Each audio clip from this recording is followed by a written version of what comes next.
عشق بندے کا حال بدل دیتا ہے، بندے کو وہ قوت یقین دیتا ہے، وہ توکل دیتا ہے کہ اللہ پاک اس کا نگران بن جاتا ہے۔ جب عاشق سے بات ہوگی تو بات کیا ہوگی؟ اچھا کوئی میرے مولا دی ہور کوئی گل سنا، وہ سونے رب دی کوئی ہور گل دس۔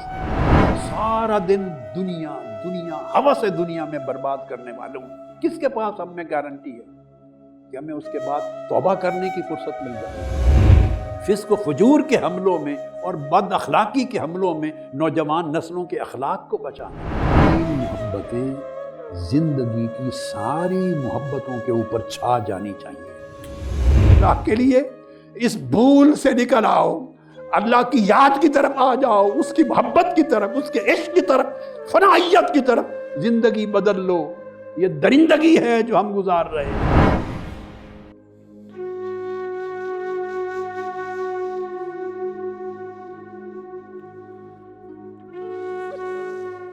نحمدہ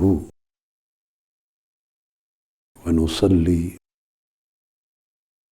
ونسلم علی سیدنا و مولانا محمد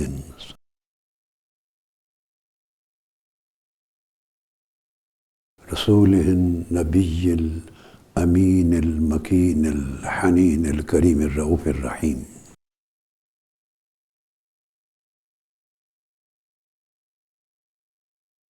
وعلى آلہ الطیبین الطاہرین وصحبہ الکرام المتقین المخلصین،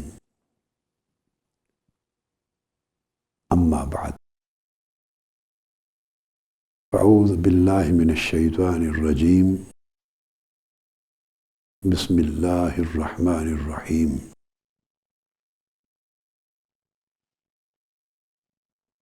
قل ان کان آباؤکم وابناؤکم واخوانکم وازواجکم وعشیرتکم واموال اقترفتموها وتجارة تخشون کسادها ومساکن ترضونها احب الیکم من اللہ ورسولہ وجہاد فی سبیلہ فتربصوا حتی یأتی اللہ بامرہ واللہ لا یہدی القوم الفاسقین۔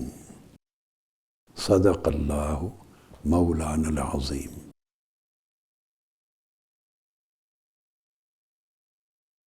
محترم مشائخ و علماء کرام، معزز مہمانان گرامی قدر، مکرم اور محتشم معتکفین و معتکفات، جملہ حاضر معلمین و معلمات، طلبہ و طالبات،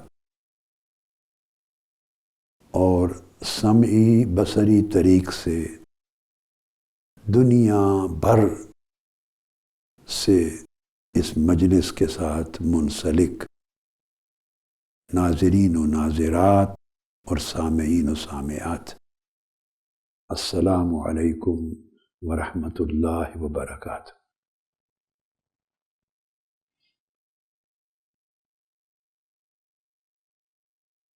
اللہ رب العزت کی توفیق سے میں نے آج کی گفتگو کے لیے سورہ توبہ کی آیت نمبر 24 کی تلاوت کی ہے۔ آج 25ویں شب رمضان المبارک ہے، اور آج کی نشست کا جو موضوع ہے وہ ہے عشق و محبت الہی کے احوال، قرآن، سنت نبوی اور آثار سلف صالحین کی روشنی میں۔ اس موضوع پر ہم اپنی سلسلہ وار گفتگو عشق الہی اور لذت توحید کو آج جاری رکھیں گے۔ اللہ رب العزت نے ارشاد فرمایا، اے نبی مکرم صلی اللہ علیہ وآلہ وسلم، آپ فرما دیں، اہل ایمان کو فرما دیں، اپنی امت کے لوگوں کو فرما دیں، آپ سے تعلق اور نسبت اور ارادت و عقیدت رکھنے والوں سے اور یہ تعلق و عقیدت رکھنے کا دعویٰ کرنے والوں سے فرما دیں کہ اگر تمہارے باپ دادا، پیرنٹس، گرینڈ پیرنٹس سب، اور اسی طرح تمہارے بیٹے بیٹیاں، اولادیں، پوتے پوتیاں، نواسے نواسیاں سب ابناء میں آ جاتے ہیں، اور اسی طرح تمہارے بھائی یا بہنیں جو تمہارے ساتھ ڈائریکٹ بلڈ ریلیشن شپ میں ہیں، اور تمہاری بیویاں اور تمہارے دیگر رشتہ دار، فیملی ممبرز۔ اس کے بعد فرمایا اور تمہارے اموال، مال و دولت جو تم نے بڑی محنت کے ساتھ کمائے ہیں اور کماتے رہتے ہو، صبح و شام اپنے اوقات، اپنے لمحات، اپنی توانائیاں سب کچھ خرچ کر کے پوری محنت سے جو مال کماتے ہو، اسی طرح تمہاری تجارت اور جملہ کاروبار جن کا تمہیں اتنا فکر رہتا ہے کہ کہیں اس میں نقصان نہ ہو جائے، ڈرتے رہتے ہو اور بڑی احتیاطی تدابیر اختیار کرتے ہو اپنی تجارت، اپنے کاروبار، اپنے ٹریڈ، اپنی انڈسٹری، اپنے بزنس کو نقصان سے بچانے کے لیے، وہ سب کچھ، اور پھر تمہارے مکانات، خوبصورت رہائش گاہیں جنہیں بڑے پیار سے بناتے ہو اور بڑی پسند اور راحت کے ساتھ ان میں رہتے ہو۔ اب یہ انسانی زندگی کے محبت، رغبت، چاہت کے جتنے مظاہر ہیں اور مواطن ہیں اور مواقع ہیں، جن جن چیزوں سے انسان محبت کر سکتا ہے، یہ وہ ساری کیٹیگریز ہیں۔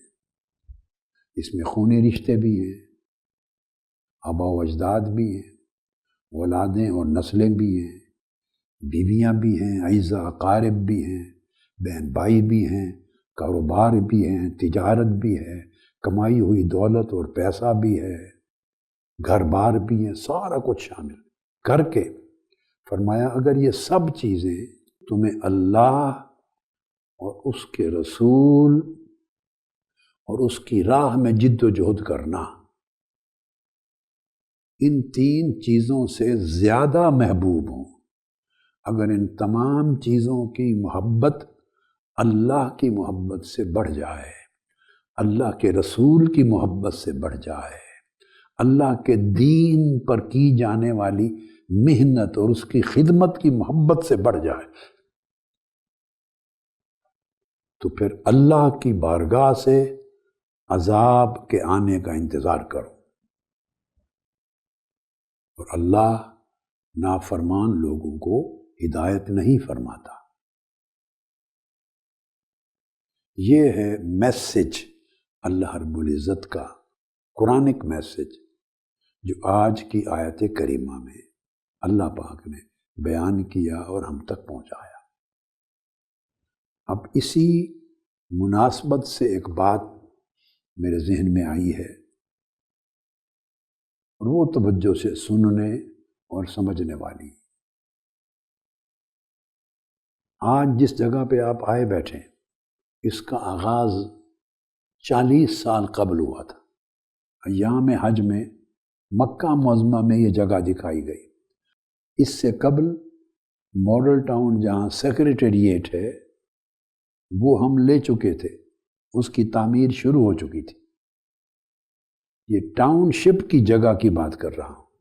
پھر اس کی تعمیر شروع ہوئی، لوگوں نے اس کے اندر ڈونیشنز دیے، اپنے وسائل خرچ کیے، تحریک منہاج القرآن کے رفقا نے جو ابتدائی دور کے ساتھی تھے، بانی ممبران تھے، تو جوک در جوک اس پہ خرچ ہوتا رہا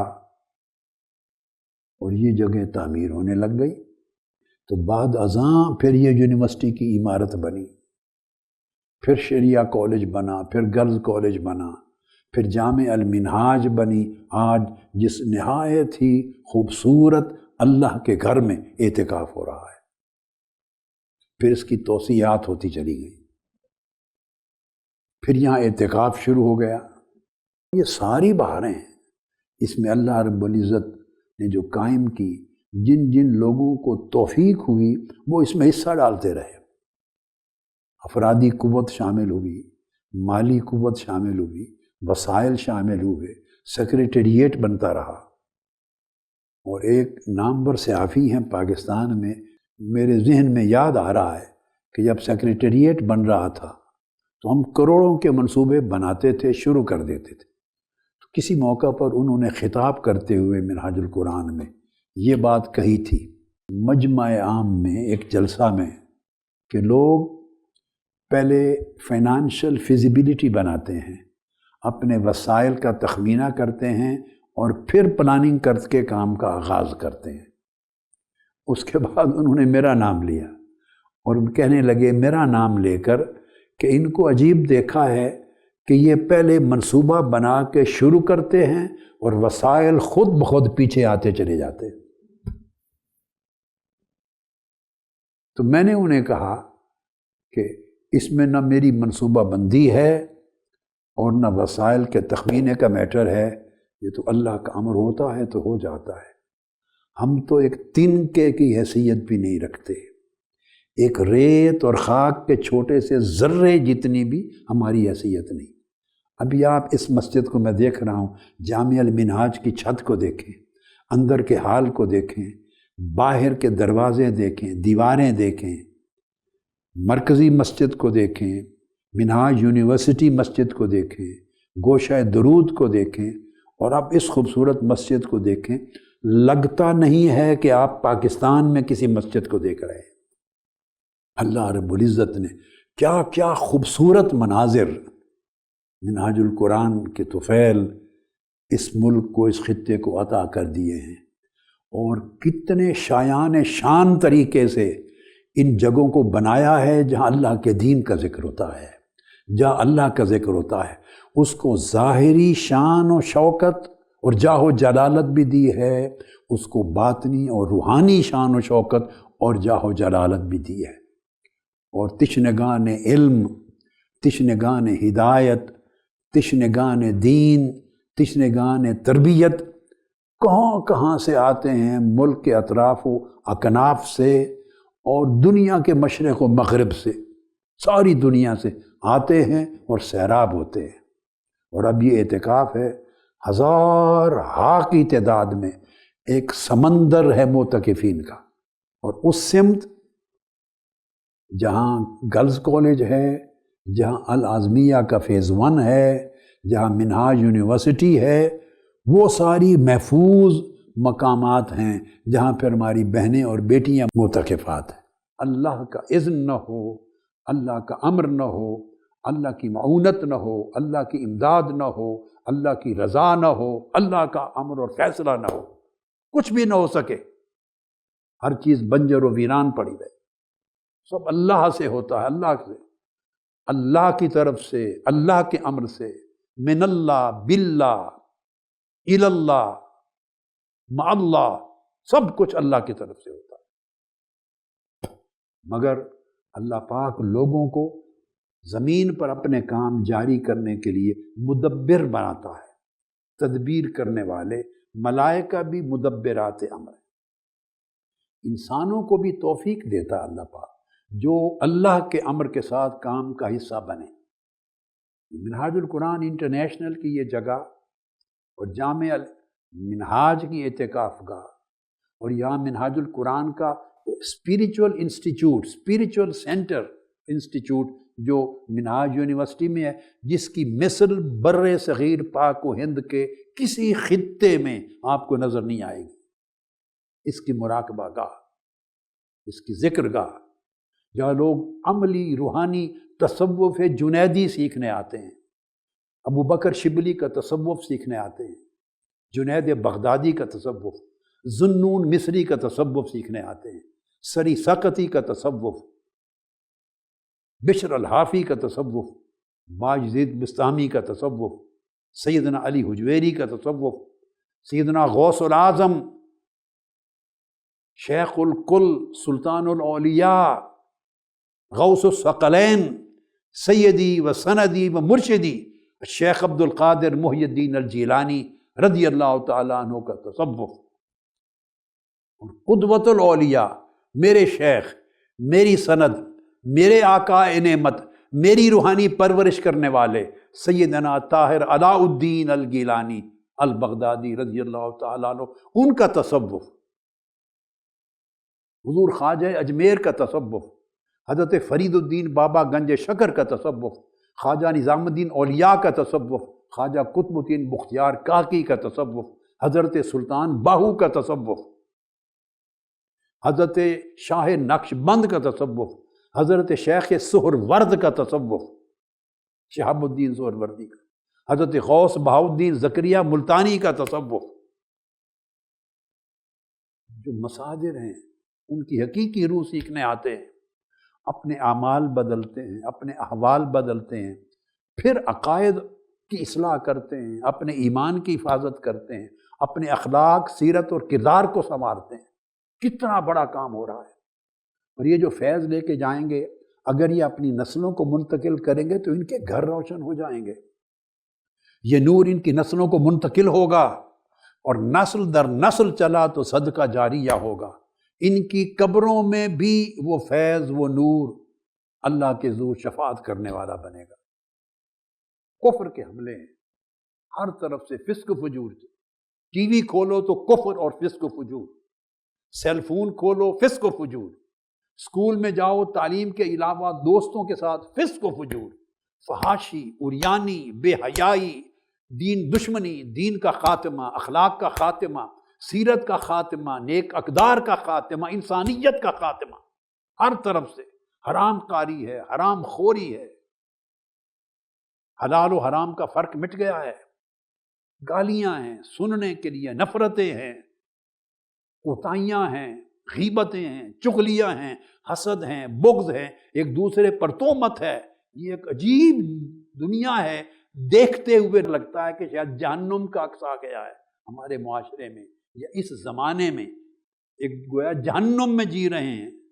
تو جہنم کے اندر ایک جنت بنا کے رکھنا، کفر کے حملوں میں ایمان کو بچا کے رکھنا، فسق و فجور کے حملوں میں اور بد اخلاقی کے حملوں میں نوجوان نسلوں کے اخلاق کو بچانا، لا دینیت اور اللہ کے وجود کے انکار کے ماحول میں جبینوں کے سجدے کے ساتھ محبت دلانا، دلوں میں اللہ اور اس کے محبوب کی محبت اور عشق کی شمع جلانا، بے حیائی کے زمانے میں حیا کا چراغ جلانا، برائی کے زمانے میں بھلائی سکھانا، بدی کے دور میں نیکی سکھانا، کفر کے دور میں ایمان کو بچانا، کتنا بڑا کام ہے، اتنا بڑا جہاد ہے جس کا تصور نہیں کر سکتے، اور اس میں ان سب لوگوں کا حصہ ہے، اور ان کے لیے صدقہ جاریہ ہے، جو اپنی جان خرچ کرتے ہیں، اس میں اپنا وقت خرچ کرتے ہیں، اپنا مال خرچ کرتے ہیں، توانائی دیتے ہیں، وسائل دیتے ہیں، نظر آتے ہیں یا نہیں آتے، مگر اللہ کو نظر آتے ہیں۔ کبھی آ کے دیکھیں آغوش کو، یتیم بچوں کو، جنہیں ہم یتیم نہیں کہتے، یتیم بمعنی در یتیم، یعنی نایاب بچے، یتیم کا معنی نایاب، یہ بھی ایک معنی ہے، نایاب بچے، کس طرح ان کی تربیت ہو رہی ہے، یہ آپ دیکھیں تو یوں لگتا ہے جیسے یہ سرزمین پاکستان نہیں، یہ کہیں یورپ، امریکہ اور لندن میں کہیں بیٹھے ہیں، ایسے ادارے۔ شاید بچوں کو اپنے گھروں میں وہ تربیت نہ ملے جو محبت و تربیت و پرورش یہاں ہوتی ہے، ایک ایک گوشہ ہے، اور یہ زمانوں میں بڑھتا چلا گیا ہے، بڑھتا چلا گیا ہے۔ کہاں ایک چھوٹی جگہ سے آغاز کیا تھا، آج تحریک منہاج القرآن خود ایک یونیورس بن چکی ہے، ایک کائنات بن چکی ہے۔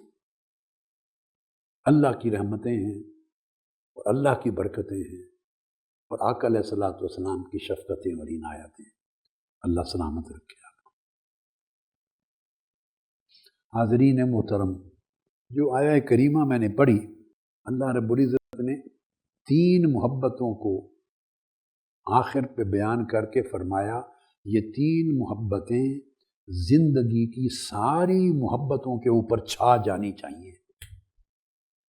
پہلے اللہ رب العزت نے دنیا کی جتنی محبتوں کے مظاہر ہیں دنیا میں، جتنی جہاں جہاں محبت ہوتی ہے، رغبت ہوتی ہے، چاہت ہوتی ہے، جس چیز کے لیے دل دھڑکتے ہیں، چاہتے ہیں، خواہشیں جس کے گرد گھومتی ہیں، ان سارے مظاہر کا ذکر کرتے ہیں اور جمع کر کے فرمایا یہ ساری محبتیں چاہتے ہیں، یہ نہیں کہا کہ ناجائز ہیں، لفظ بولا احب الیکم، محبت کرو، آبا و اجداد سے کرو، اولاد سے کرو، بھائی بہنوں سے کرو، بیویوں سے کرو، خاندانوں سے کرو، کاروبار سے کرو، تجارت سے کرو، گھروں سے کرو، ہر چیز سے کرو۔ اس آیت نے منع نہیں کیا، صرف پیمانہ دیا ہے کہ ان محبتوں کی ایک لیمٹ ہے، ایسی کرو کہ یہ تمہارے دلوں میں گھر نہ کر جائیں، تمہارے دل ان محبتوں کے پجاری نہ بن جائیں، پوزیس نہ کر لیں تمہارے دل و دماغ کو، 24 گھنٹے مجنوں بن کے، دیوانہ بن کے انہی میں نہ مر جاؤ اور انہی محبتوں میں نہ کھپ جاؤ اور انہی محبتوں کی پوجا کرتے کرتے کرتے بالآخر وہ لمحہ نہ آ پہنچے کہ ملک الموت آ کے روح قبض کر، اور پھر سوچو کہ کاش مجھے اور وقت مل جاتا تو کچھ حق میں اللہ کی محبت کا بھی پورا کر لیتا۔ نہیں، اللہ رب العزت نے کمپیریٹو سٹڈی دی ہے، ان ساری محبتوں کو، رغبتوں کو، چاہتوں کو اپنی اپنی جگہ پہ رکھو، جائز جائز مقام دو تاکہ زندگی کی ضرورتیں پوری ہوں، بچوں کی پرورش اس محبت سے ہو سکے، اچھی تعلیم مل سکے، اچھی رہائش مل سکے، تمہارا رزق حلال کے ساتھ عزت کا کھانا ہو سکے، ساری ضرورتوں کی کفالت ہو سکے۔ ایک لمٹ میں محبت رغبت رکھو، مگر ان ساری محبتوں کے اوپر اللہ کی محبت ہونی چاہیے، ان سب محبتوں کے اوپر اللہ کے رسول کی محبت ہونی چاہیے۔ تو تیسرا لفظ بولا وجہاد فی سبیلہ، اور اللہ کی راہ میں جو بھی کام محنت مشقت کا کیا جاتا ہے، خواہ جان خرچ کرو، خواہ مال خرچ کرو، خواہ وقت خرچ کرو، اللہ کی راہ میں، اللہ کی رضا کو پانے کے لیے، اللہ کی محبت کو پانے، اللہ کی معرفت کو پانے کے لیے، اللہ کے دین کو پھیلانے کے لیے، اللہ کے دین کا پیغام گھر گھر پہنچانے کے لیے، اپنی نسلوں کو دین پر لانے کے لیے، یہ ساری سٹرگل جہاد فی سبیل ہے۔ تو یہ 3 محبتیں ہیں، یہ زندگی کی باقی ساری محبتوں کے اوپر غالب ہونی چاہیے، یہ معیار ایمان ہے۔ اور فرمایا اگر الٹ پلٹ ہو جائے نظام، یعنی وہ محبتیں جنہیں کمزور رکھنا تھا اور یہ محبتیں اللہ کی، اس کے رسول کی اور دین کی جنہیں طاقتور، بلند اور عرفہ رکھنا تھا، یہ ترتیب بدل جائے، اللہ رسول اور دین کی محبت نیچے چلی جائے اور دنیا کی ساری محبتیں اوپر چلی جائیں، وہ طاقتور ہو جائیں، تو پھر فرمایا فَتَرَبَّصُوا حَتَّى يَأْتِيَ اللَّهُ بِأَمْرِهِ، پھر اللہ کے عذاب کا انتظار کرو،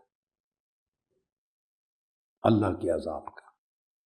اب اس کی وضاحت کرنے کی تو ضرورت ہی نہیں ہے، اللہ کے عذاب کو آپ سب دیکھ رہے ہیں، اب سب دیکھ رہے ہیں، پوری دنیا دیکھ رہی ہے، پورا عالم اسلام دیکھ رہا ہے، پورا عالم اسلام دیکھ رہا ہے کیا ہو رہا ہے عالم اسلام کے ساتھ۔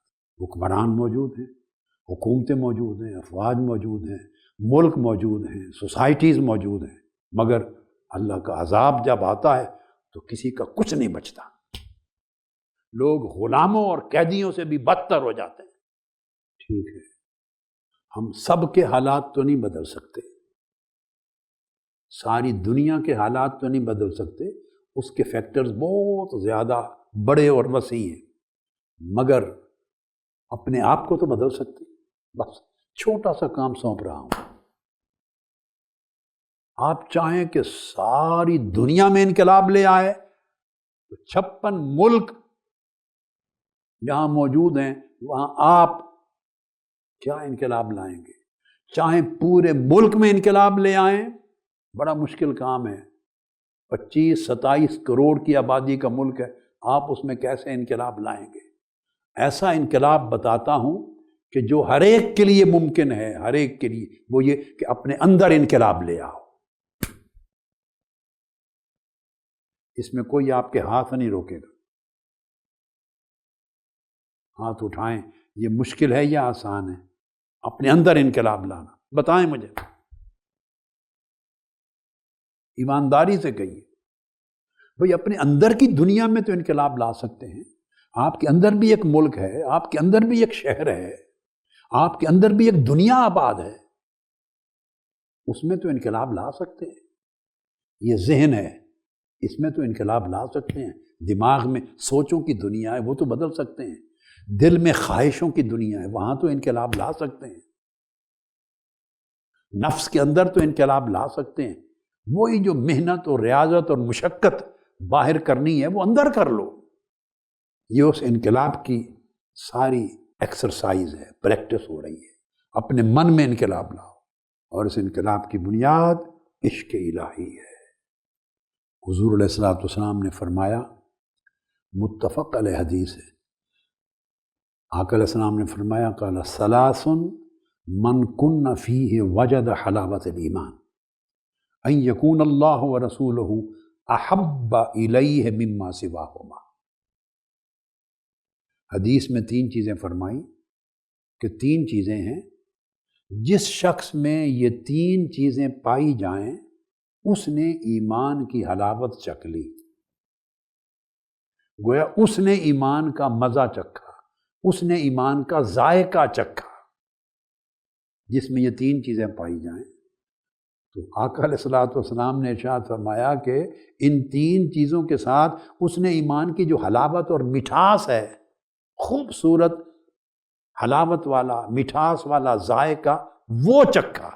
اس میں پہلی شرط یہ ہے کہ اللہ رسول کی محبت دنیا کی ہر شے کی محبت سے بڑھ جائے۔ بس پیمانہ دیا ہے، پیمانہ۔ اس پیمانے پہ آج تل کے نکلو، تلو۔ ترازو اپنے ہاتھ میں رکھ لیں، اپنے چشم تصور میں ترازو رکھ لیں۔ تکڑی بولتے ہیں نا پنجابی میں، تکڑی، ترازو، پیمانہ اپنے ہی اندر رکھ لے، کون سی دیر لگتی ہے؟ پکڑیں اپنے اندر ترازو۔ 2 پلڑے ہیں، ایک پلڑا اللہ اور اس کے رسول کے عشق و محبت کا اور دین کی محبت کا، اور وہ محبت نام کی، دعوے کی، لفظوں کی نہیں۔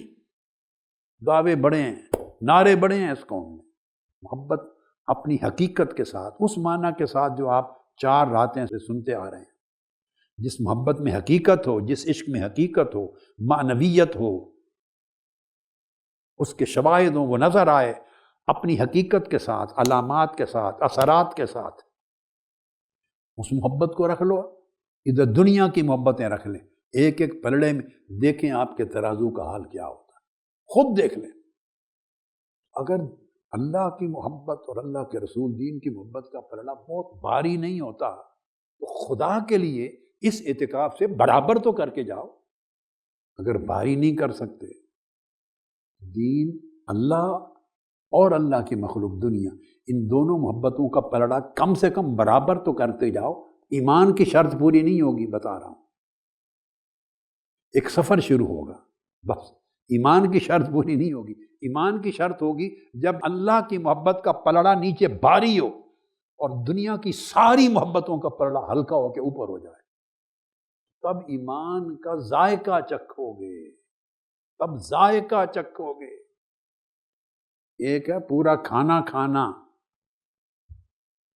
بریانی کھاتے ہیں آپ، پلاؤ کھاتے ہیں، مٹن قورمہ کھاتے ہیں، چکن کڑھائی کھاتے ہیں، کھانا پینا، مٹھاس، حلوے، مٹھائیاں، جلیبیاں، سارا کچھ کھاتے ہیں۔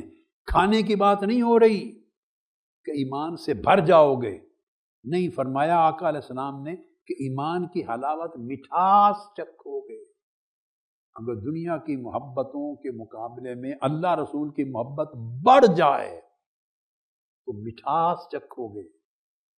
ذائقہ چکھنے کے لیے بھی اللہ کی محبت اور دین کی محبت کا زیادہ ہونا ضروری ہے۔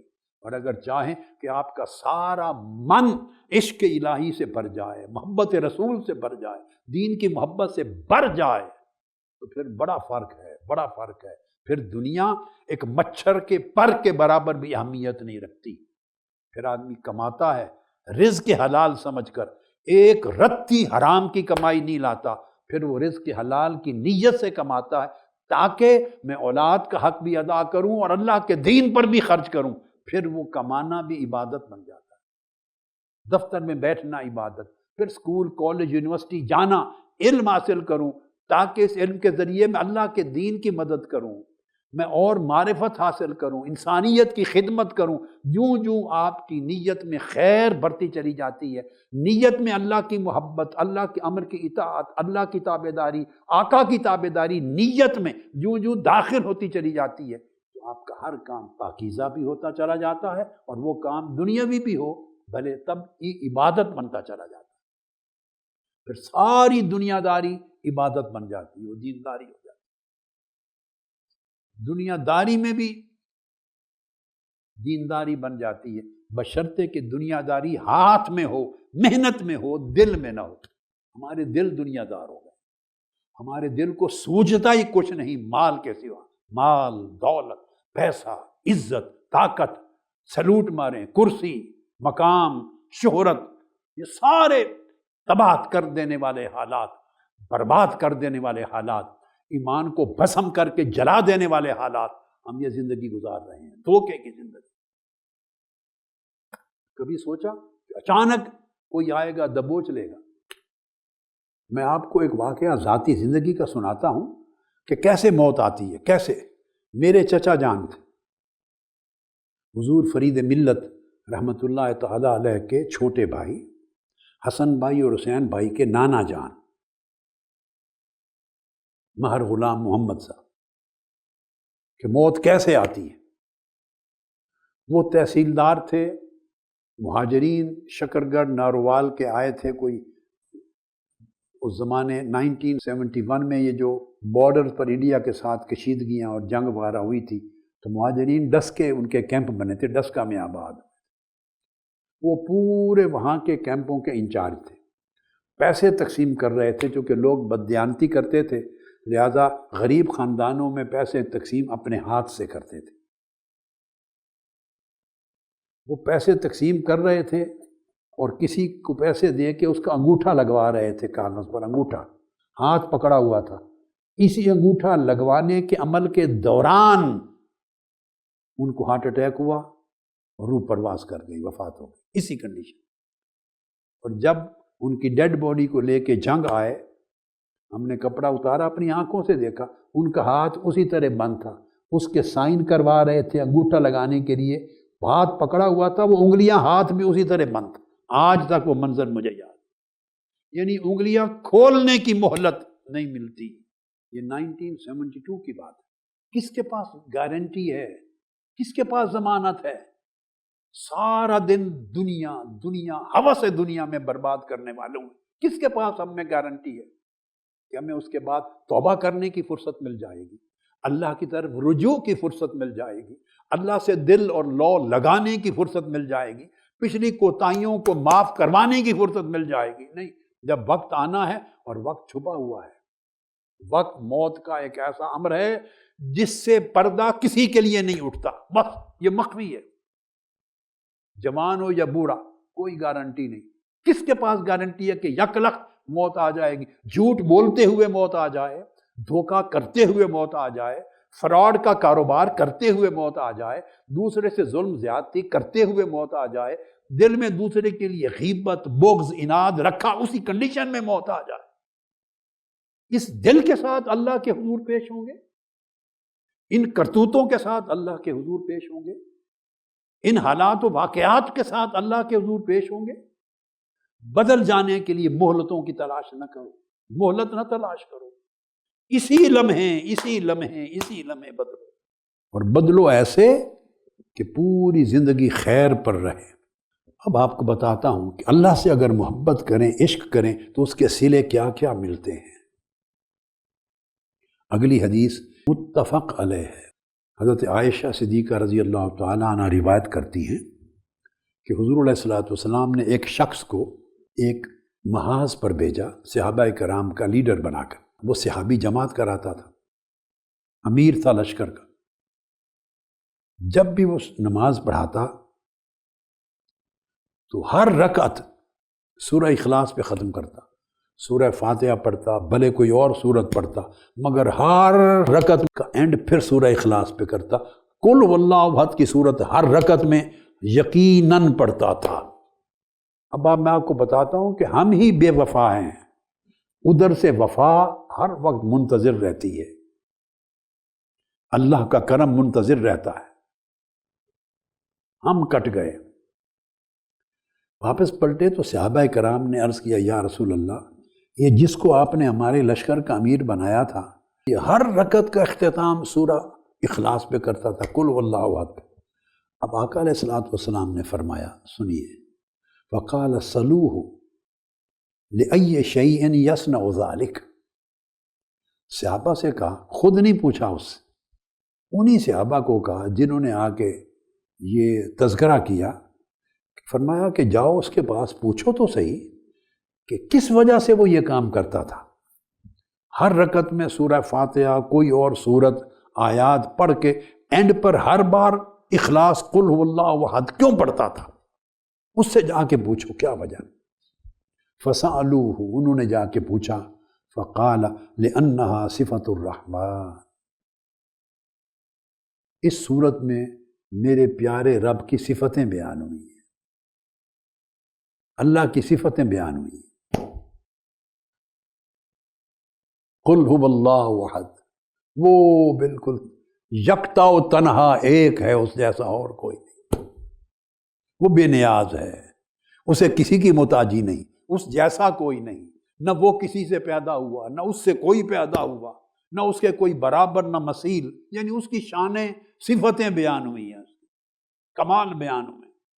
وَأَنَا أُحِبُّ أَنْ أَقْرَأَ بِهَا، اور مجھے اپنے محبوب حقیقی رب کی شانوں اور صفتوں سے محبت ہے، تو مجھے پیار آتا ہے، مجھے محبت ہے کہ میں اللہ کی صفتیں پڑھوں، بار بار اس کی صفتیں زبان پڑھتا ہوں. صحابہ کرام نے آ کے یہ بات بتائی کہ آقا، اس نے یہ جواب دیا ہے. فقال النبی صلی اللہ علیہ وسلم، حضور علیہ السلام نے فوری بھیجا انہی صحابہ کو اور کہا اخبروہ ان اللہ یحبہ، ابھی جاؤ اور اسے بتا دو کہ اللہ بھی تم سے اسی طرح محبت کرتا ہے. اب حضور صلی اللہ علیہ وسلم کا بتا دینا اللہ ہی کا بتا دینا ہے نا.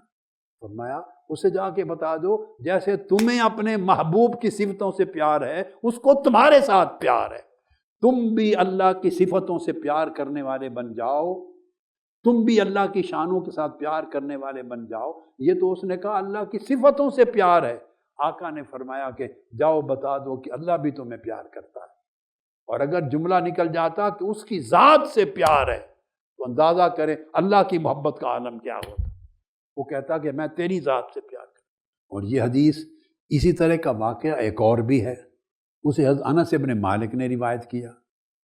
اور وہ ایک صحابی کو حضور علیہ السلام نے مقرر کیا مسجد قباء میں امام کے طور پر.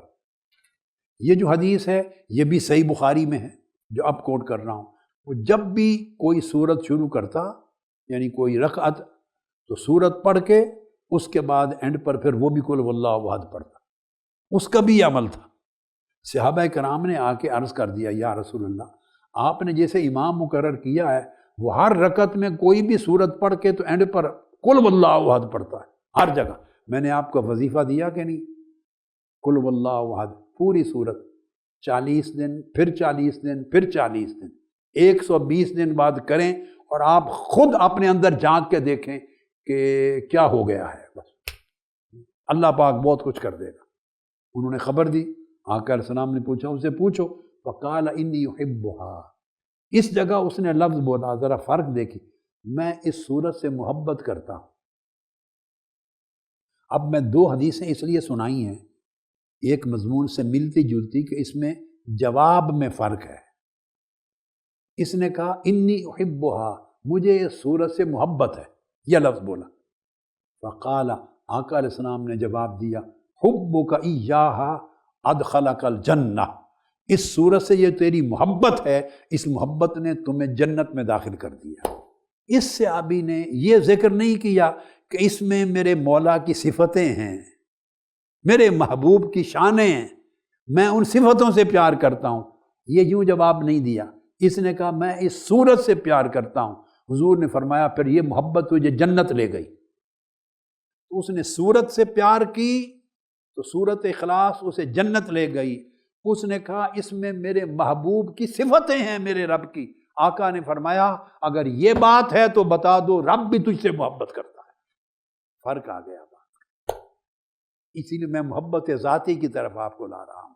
اللہ کی ذات سے محبت کرو، ذات سے محبت ہر شے سے بے نیاز کر دیتی ہے، اور آپ کا دل اتنا بڑا کر دیتی ہے جس کا تذکرہ آپ مجھ سے کئی دنوں سے سن رہے ہیں۔ محبت ذاتی بڑا بے نیاز کر دیتی ہے۔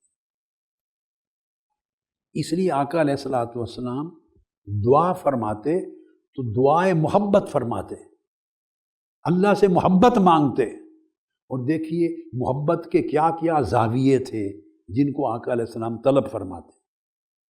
عبداللہ بن یزید الختمی الانصاری رضی اللہ تعالیٰ عنہ روایت کرتے ہیں کہ آقا علیہ الصلوۃ والسلام انہ کان یقول فی دعائہ، آقا علیہ الصلوۃ والسلام اپنی دعا میں یہ کلمات عرض کیا کرتے تھے اللہ کے حضور، اللہم ارزقنی حبک وحب من ینفعنی حبہ عندک۔ دو جملے غور طلب، دو جملے۔ اے اللہ مجھے اپنی محبت عطا کر دے۔ آقا علیہ السلام، آپ اندازہ کر لیں حضور علیہ السلام کی جو محبت ہوگی اللہ کے لیے، پہلے ہی اس کی کوئی حد ہوگی؟ بولیے، جو آقا کی محبت تھی اللہ کے لیے، کوئی اس کی حد ہوگی؟ کوئی کنارہ ہوگا؟ کوئی لمٹ ہوگی؟ وہ تو ساری حدود سے بلند ہوگی آقا علیہ السلام کی محبت، پہلے ہی بلند۔ اس کے باوجود عرض کرتے اللہم ارزقنی حبک، اے اللہ مجھے اپنی محبت عطا کر دے۔ اس کا مطلب یہ ہے کہ ہر شے کی کوئی لمٹ ہوتی ہے، اللہ پاک نے فرمایا محبت کی کوئی لمٹ نہیں۔ جب محبت حدوں کو پار کر جاتی ہے تو وہ عشق بن جاتی ہے۔ معنوی اعتبار سے بات بنتی ہے کہ مولا مجھے اپنا عشق عطا کر دے۔ لفظ آقا علیہ السلام نے حب استعمال فرمایا۔ آپ کا کلمہ مبارک یہی ہے، اے اللہ مجھے اپنی حب عطا، محبت عطا کر دے۔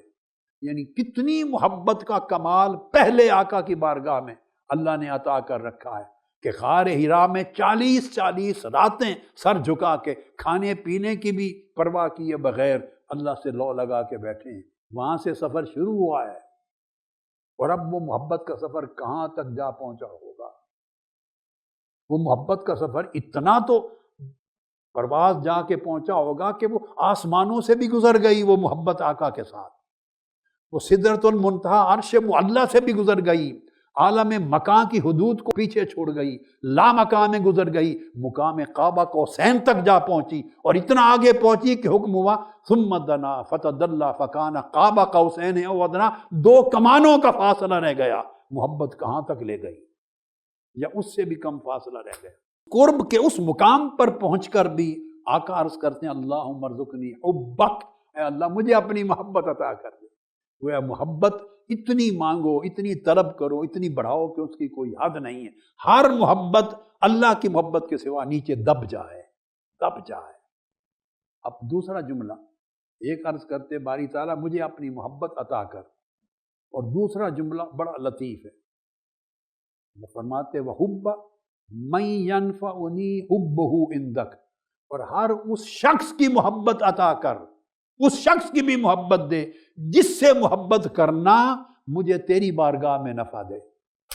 واہ واہ واہ، یہ آقا علیہ السلام فرما رہے ہیں کہ مجھے ان بندوں کی، ان لوگوں کی بھی محبت دے، ہر اس بندے کی محبت بھی دے جس سے محبت کرنے کا نفع ہو تیری بارگاہ میں، یعنی جس سے محبت کر کے میں تیرے اور قریب آ جاؤں، جس سے محبت کروں تو تو اور خوش ہو جائے، جس سے محبت کروں تو تیری محبت اور میرے اوپر نشاور ہو جائے۔ اللہ اکبر۔ تو پہلے اللہ کی محبت اور پھر اللہ والوں کی محبت،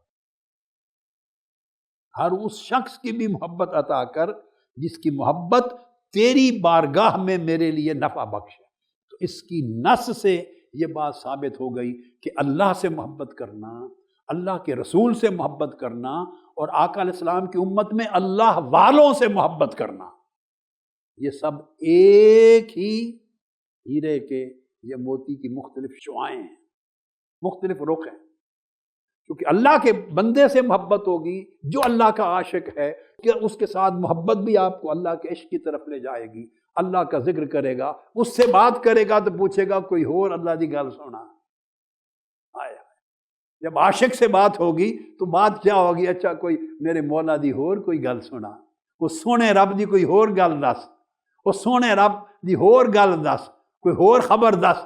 وہ سونا رب اپنے بندیاں نو بلاندا کیویں، وہ سونا رب خوش کیویں ہوندا ہے، وہ سونا رب مسکراندا کیویں، وہ سونا رب قریب کیویں ہوندا ہے، سونا رب بندے نو اپنے قریب کیویں کردا ہے۔ جس ویلے سونے رب دا دیدار ہو سی تے ساڈا حال کے ہو سی۔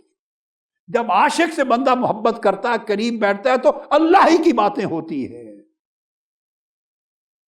تو محبت بڑھتی رہتی، محبت بڑھتی رہتی۔ یہ آقا علیہ السلام کی دعا بتائی۔ پھر اس کے بعد ایک اور حدیث ہے ایمان افروز، آپ اس سے اندازہ کریں کہ عشق الہی کس طرح لذت توحید دیتی ہے، اور عشق الہی کی طلب عاشقوں کو، پیغمبروں کو، نبیوں کو، رسولوں کو کس طرح ہوتی۔ حضرت معاذ بن جبل رضی اللہ تعالیٰ عنہ حدیث کے راوی ہیں، حدیث جامع ترمذی میں ہے، حسن صحیح ہے، اور امام بخاری نے بتایا امام ترمذی کو اس حدیث کے پوچھنے پر، کہا ھذا حدیث حسن صحیح، یہ حدیث حسن صحیح ہے۔ معاذ بن جبل نے روایت کیا، آقا علیہ الصلوۃ والسلام نے صحابہ کرام کو ایک صبح اپنا خواب بیان فرمایا۔ حضور علیہ الصلوۃ والسلام نے اپنا خواب بیان فرمایا، اور نبی کا خواب بھی وہی ہوتا ہے، نبی کا خواب بھی حق ہوتا ہے، وہی ہوتا ہے۔ آقا علیہ السلام نے فرمایا کہ خواب میں مجھے اللہ کا دیدار ہوا، اللہ کی زیارت ہوئی خواب میں، اور ایک حدیث کے الفاظ ہیں، رأیت ربی فی احسن صورت، بڑا خوبصورت جلوہ کرایا میرے رب نے اپنا، بڑا خوبصورت دیدار کروایا۔ خیر طویل حدیث ہے، میں اس سے ریلیونٹ حصہ اس مضمون کی مناسبت سے لے رہا ہوں۔ جب زیارت کی تو فرائیت فوادہ کفہ بین کتفیہ، تو اللہ پاک نے اپنا دست قدرت جیسے اس کی شان کے لائق تھا میرے دو کندھوں کے درمیان رکھ دیا، میرے دو شانوں کے درمیان اللہ نے اپنا دست شفقت اور دست محبت رکھا۔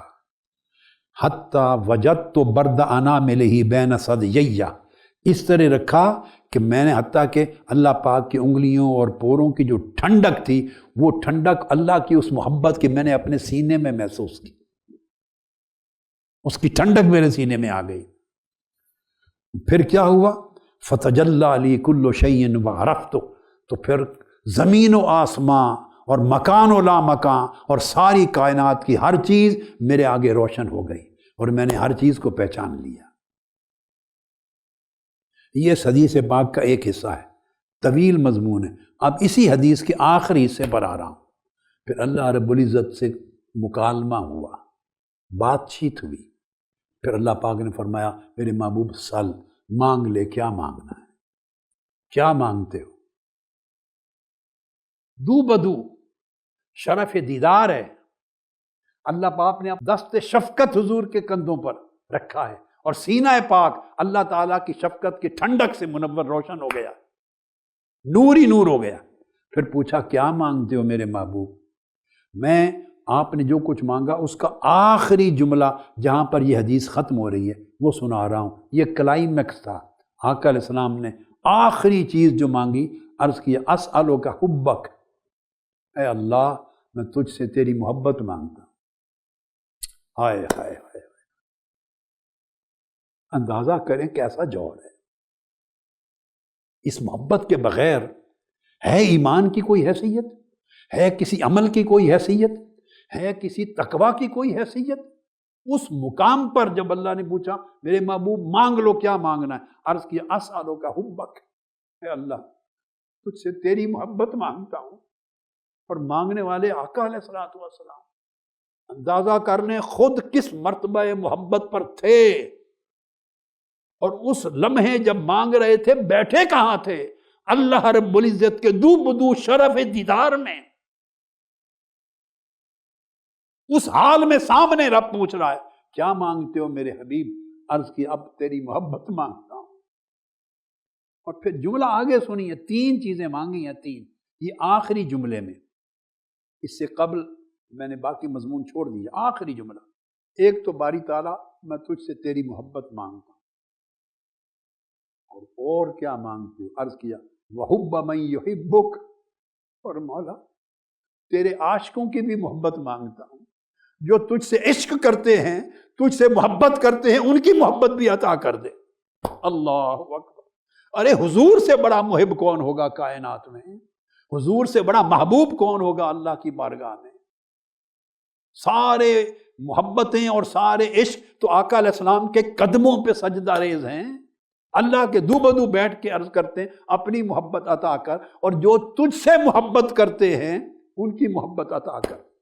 وَحُبَّ مَن يُحِبُّكَ، مولا جن کو تو نے اپنے عشق کی لذت دی ہے، اب جن کو اپنی محبت کے جام پلائے ہیں، جنہیں اپنے عشق و محبت میں مست و بے خود کیا ہے، جن کے رات دن تیری محبت کے سرور میں گزرتے ہیں، مولا ان سے محبت بھی کرنا چاہتا ہوں، ان کی محبت بھی عطا کر۔ اور تیسرا جملہ بولا وَحُبَّ عَمَلٍ يُقَرِّبُ إِلَىٰ حُبِّكَ، اور ہر اس عمل کی محبت عطا کر جو تیری محبت کے قریب کر دے۔ اس ساری دعا میں محبت محبت محبت محبت محبت۔ وَحُبَّ عَمَلٍ، ہر اس عمل کی محبت عطا کر، يُقَرِّبُ إِلَىٰ حُبِّكَ، جو تیری محبت کے قریب کر دے۔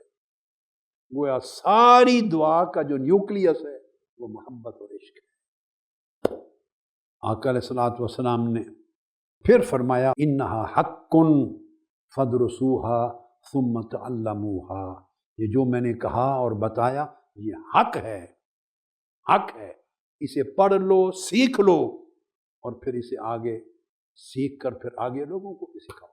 اسے پڑھ لو، اسے سیکھ لو، اسے سن لو، اسے سمجھ لو، پڑھ لو، سیکھ لو، مطلب کیا کہ آگے دنیا کو سکھاتے رہو۔ یہ آقا علیہ السلام کی طلب۔ پھر ایک اور حدیث ہے، حضرت ابو الدرداء رضی اللہ تعالیٰ عنہ حدیث کے راوی ہیں، وہ بھی ترمذی میں ہے اور حدیث حسن ہے۔ فرماتے ہیں کہ آقا علیہ السلام نے فرمایا کہ حضرت داؤد علیہ السلام کی دعا بھی یہ ہوا کرتی تھی۔ حضرت پیغمبر داؤد علیہ السلام، ان کی دعا سن لیں، مگر بیان حضور علیہ السلام نے کی ہے۔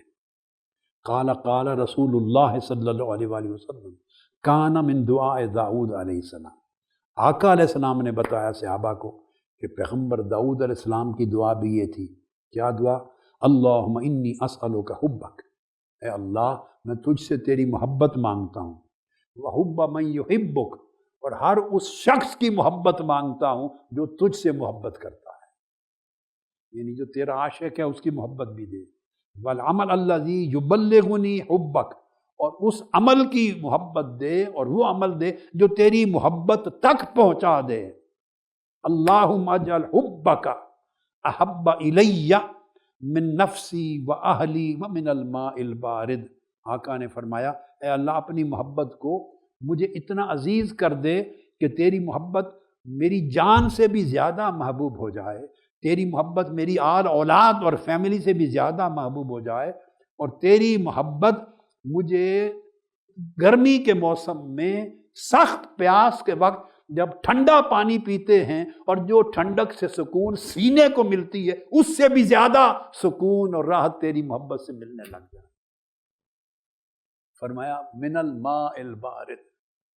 اب یہ جو آخری لفظ ہے یہ بتاتا ہے کہ محبت دعوے کا نام نہیں ہے، نعروں کا نام نہیں ہے۔ اب دعوے کرتے ہیں، نعرے لگاتے ہیں، لفظوں کا نام نہیں ہے۔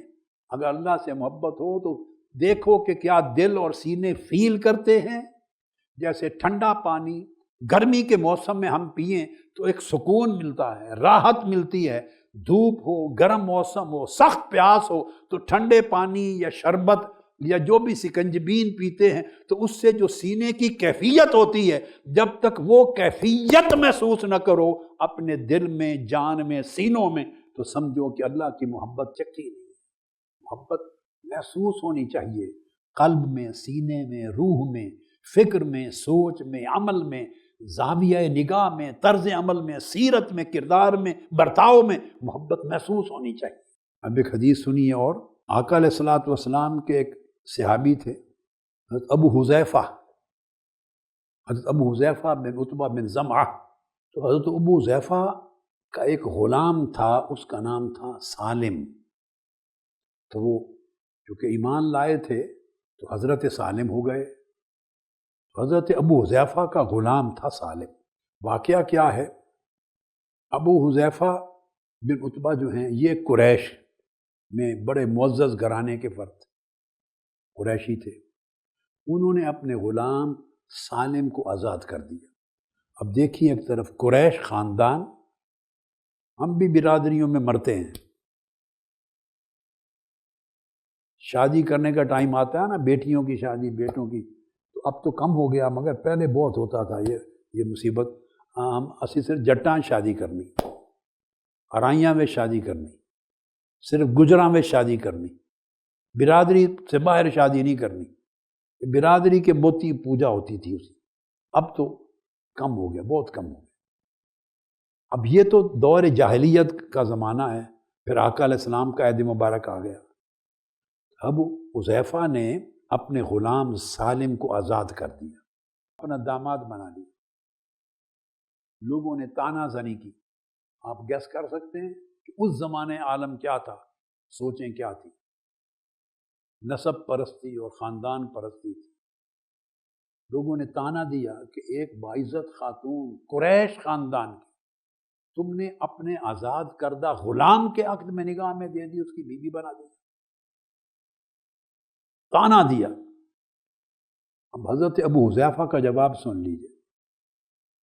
اس نے جواب دیا، ہاں مجھے معلوم ہے، میں نے بیٹی اپنے آزاد کردہ غلام سالم کے نکاح میں دی ہے، مگر تمہیں معلوم ہے کیوں دی ہے؟ معلوم ہے کیوں دی؟ انہوں نے پوچھا، بتائیے کیوں دی ہے؟ اب یہ جو حدیث یہاں پر روایت کر رہا ہوں، یہ امام ابن ابی عاصم نے روایت کیا، امام ابو نعیم نے اور امام دیلمی نے اس کو روایت کیا، اور اس کے راوی سیدنا عمر فاروق رضی اللہ تعالیٰ عنہ خود ہے۔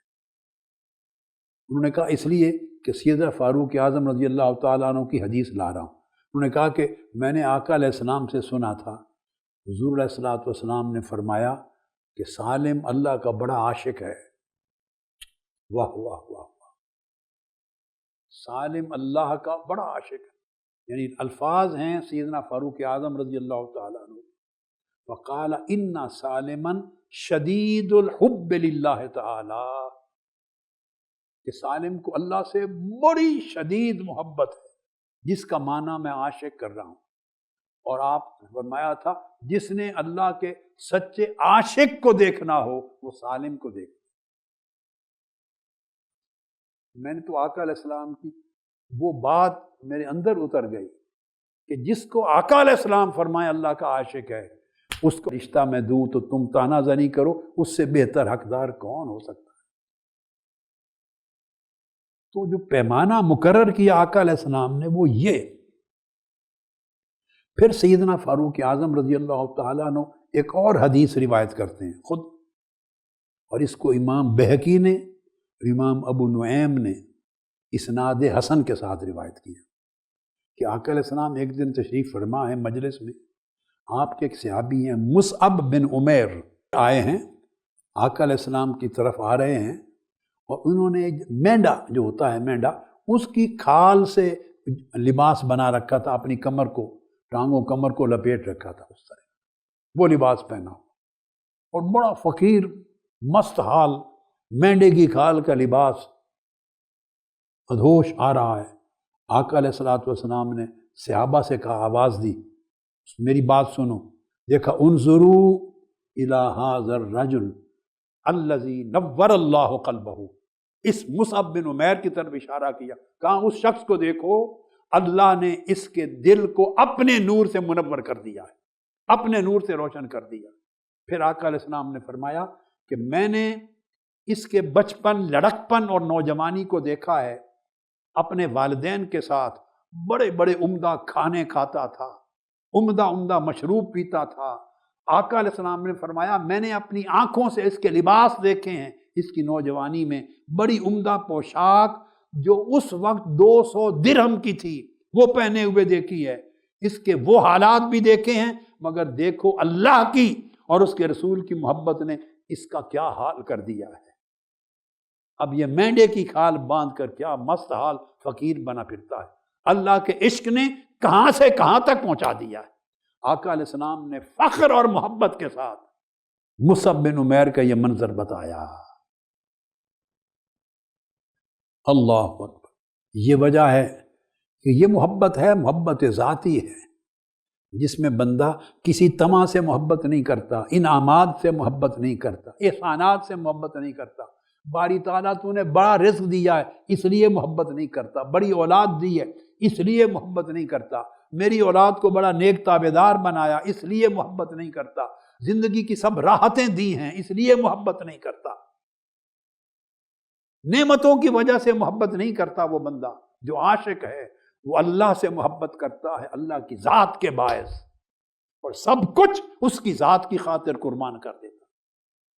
یہ بات ہے کہ حضرت سلطان العارفین بایزید بسطامی رحمۃ اللہ تعالی علیہ انہوں نے تعریف کی عاشق کون ہوتا ہے، محب عاشق کون ہوتا ہے؟ فرمایا المحب لا یرید الدنیا ولا الآخرہ وانما یرید من مولاہ مولاہ۔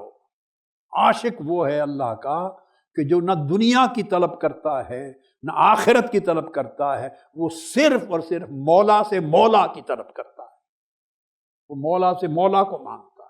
حضرت بایزید بسطامی کے خادم ہیں ابو موسیٰ الدیبلی، وہ کہتے ہیں کہ میں نے بسطام کے ایک بہت بڑے شیخ سے سنا، ایک بزرگ تھے بسطام کے، ان سے سنا، انہوں نے کہا رأیت فی منامی، میں نے خواب دیکھا کسی اور بزرگ نے، کأن اللہ تعالی یقول، کہ اللہ رب العزت فرما رہا ہے کلکم تطلبون منی غیر ابی یزید فإنہ یطلبنی ویریدنی وانا اریدہ۔ وہ بزرگ ولی اللہ فرما رہے ہیں کہ میں نے خواب میں دیکھا جیسے اللہ رب العزت فرما رہے ہیں کہ اے میرے چاہنے والو، اے زاہدو، اے عابدو، اے عارفو، تم سب کچھ نہ کچھ مجھ سے مانگتے ہو، کچھ نہ کچھ مجھ سے طلب کرتے ہو، سوائے با یزید کے، وہ با یزید مجھ سے صرف مجھے طلب کرتا ہے، مجھ سے صرف مجھے مانگتا ہے، تو چونکہ مجھ سے میرے سوا کچھ اور نہیں مانگتا، سو میں اس کو چاہتا ہوں اور اس کا ارادہ کرتا ہوں۔ وہ مجھے چاہتا ہے میں اس کو چاہتا ہوں، وہ مجھے طلب کرتا ہے میں اس کو طلب کرتا ہوں۔ امام رفاعی نے حالت اہل الحقیقہ میں اس کو بیان کیا۔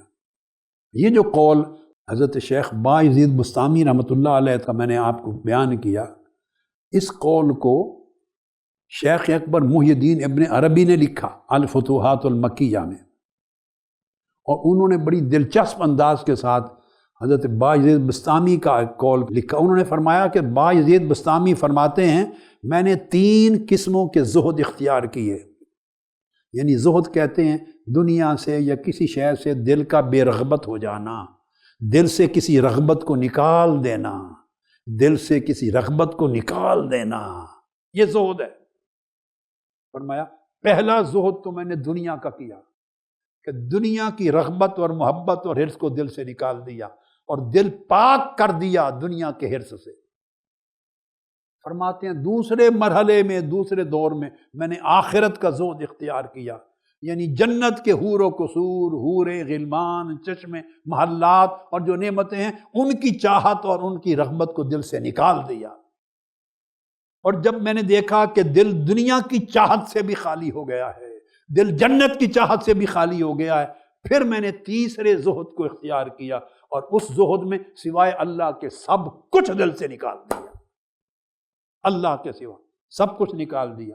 تو جب میں نے تیسرے زہد کا سفر مکمل کیا اور میرے دل میں رغبت، چاہت، محبت اللہ کے سوا کسی اور کی نہ رہی تو نادانی الحق، تو پھر اللہ نے مجھے آواز دی، اللہ نے مجھے ندا دی اور کہا اب بتا ماذا ترید یا ابا یزید، اب بتا ابا یزید، تم نے سب کچھ نکال دیا ہے اپنے دل سے سوائے میرے، اب تو کیا چاہتا ہے؟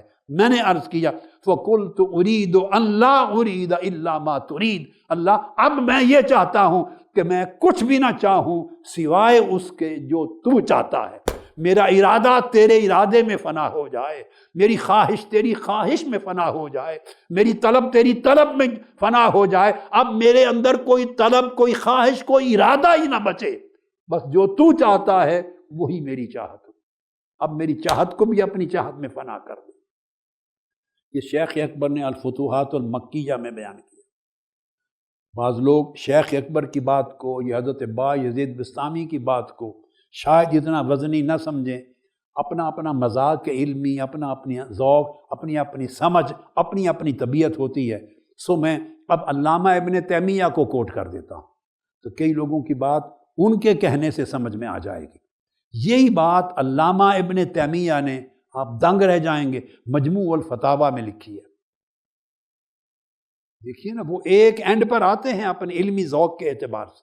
علامہ ابن تیمیہ مجموع الفتاوی میں لکھتے ہیں کہ جیسے حضرت شیخ ابو یزید بسطامی رحمۃ اللہ تعالی علیہ سے مروی ہے، قال ارید ان لا ارید الا ما یرید، کہ میں صرف یہ چاہتا ہوں کہ کچھ بھی نہ چاہوں سوائے اس کے جو میرا مولا چاہے۔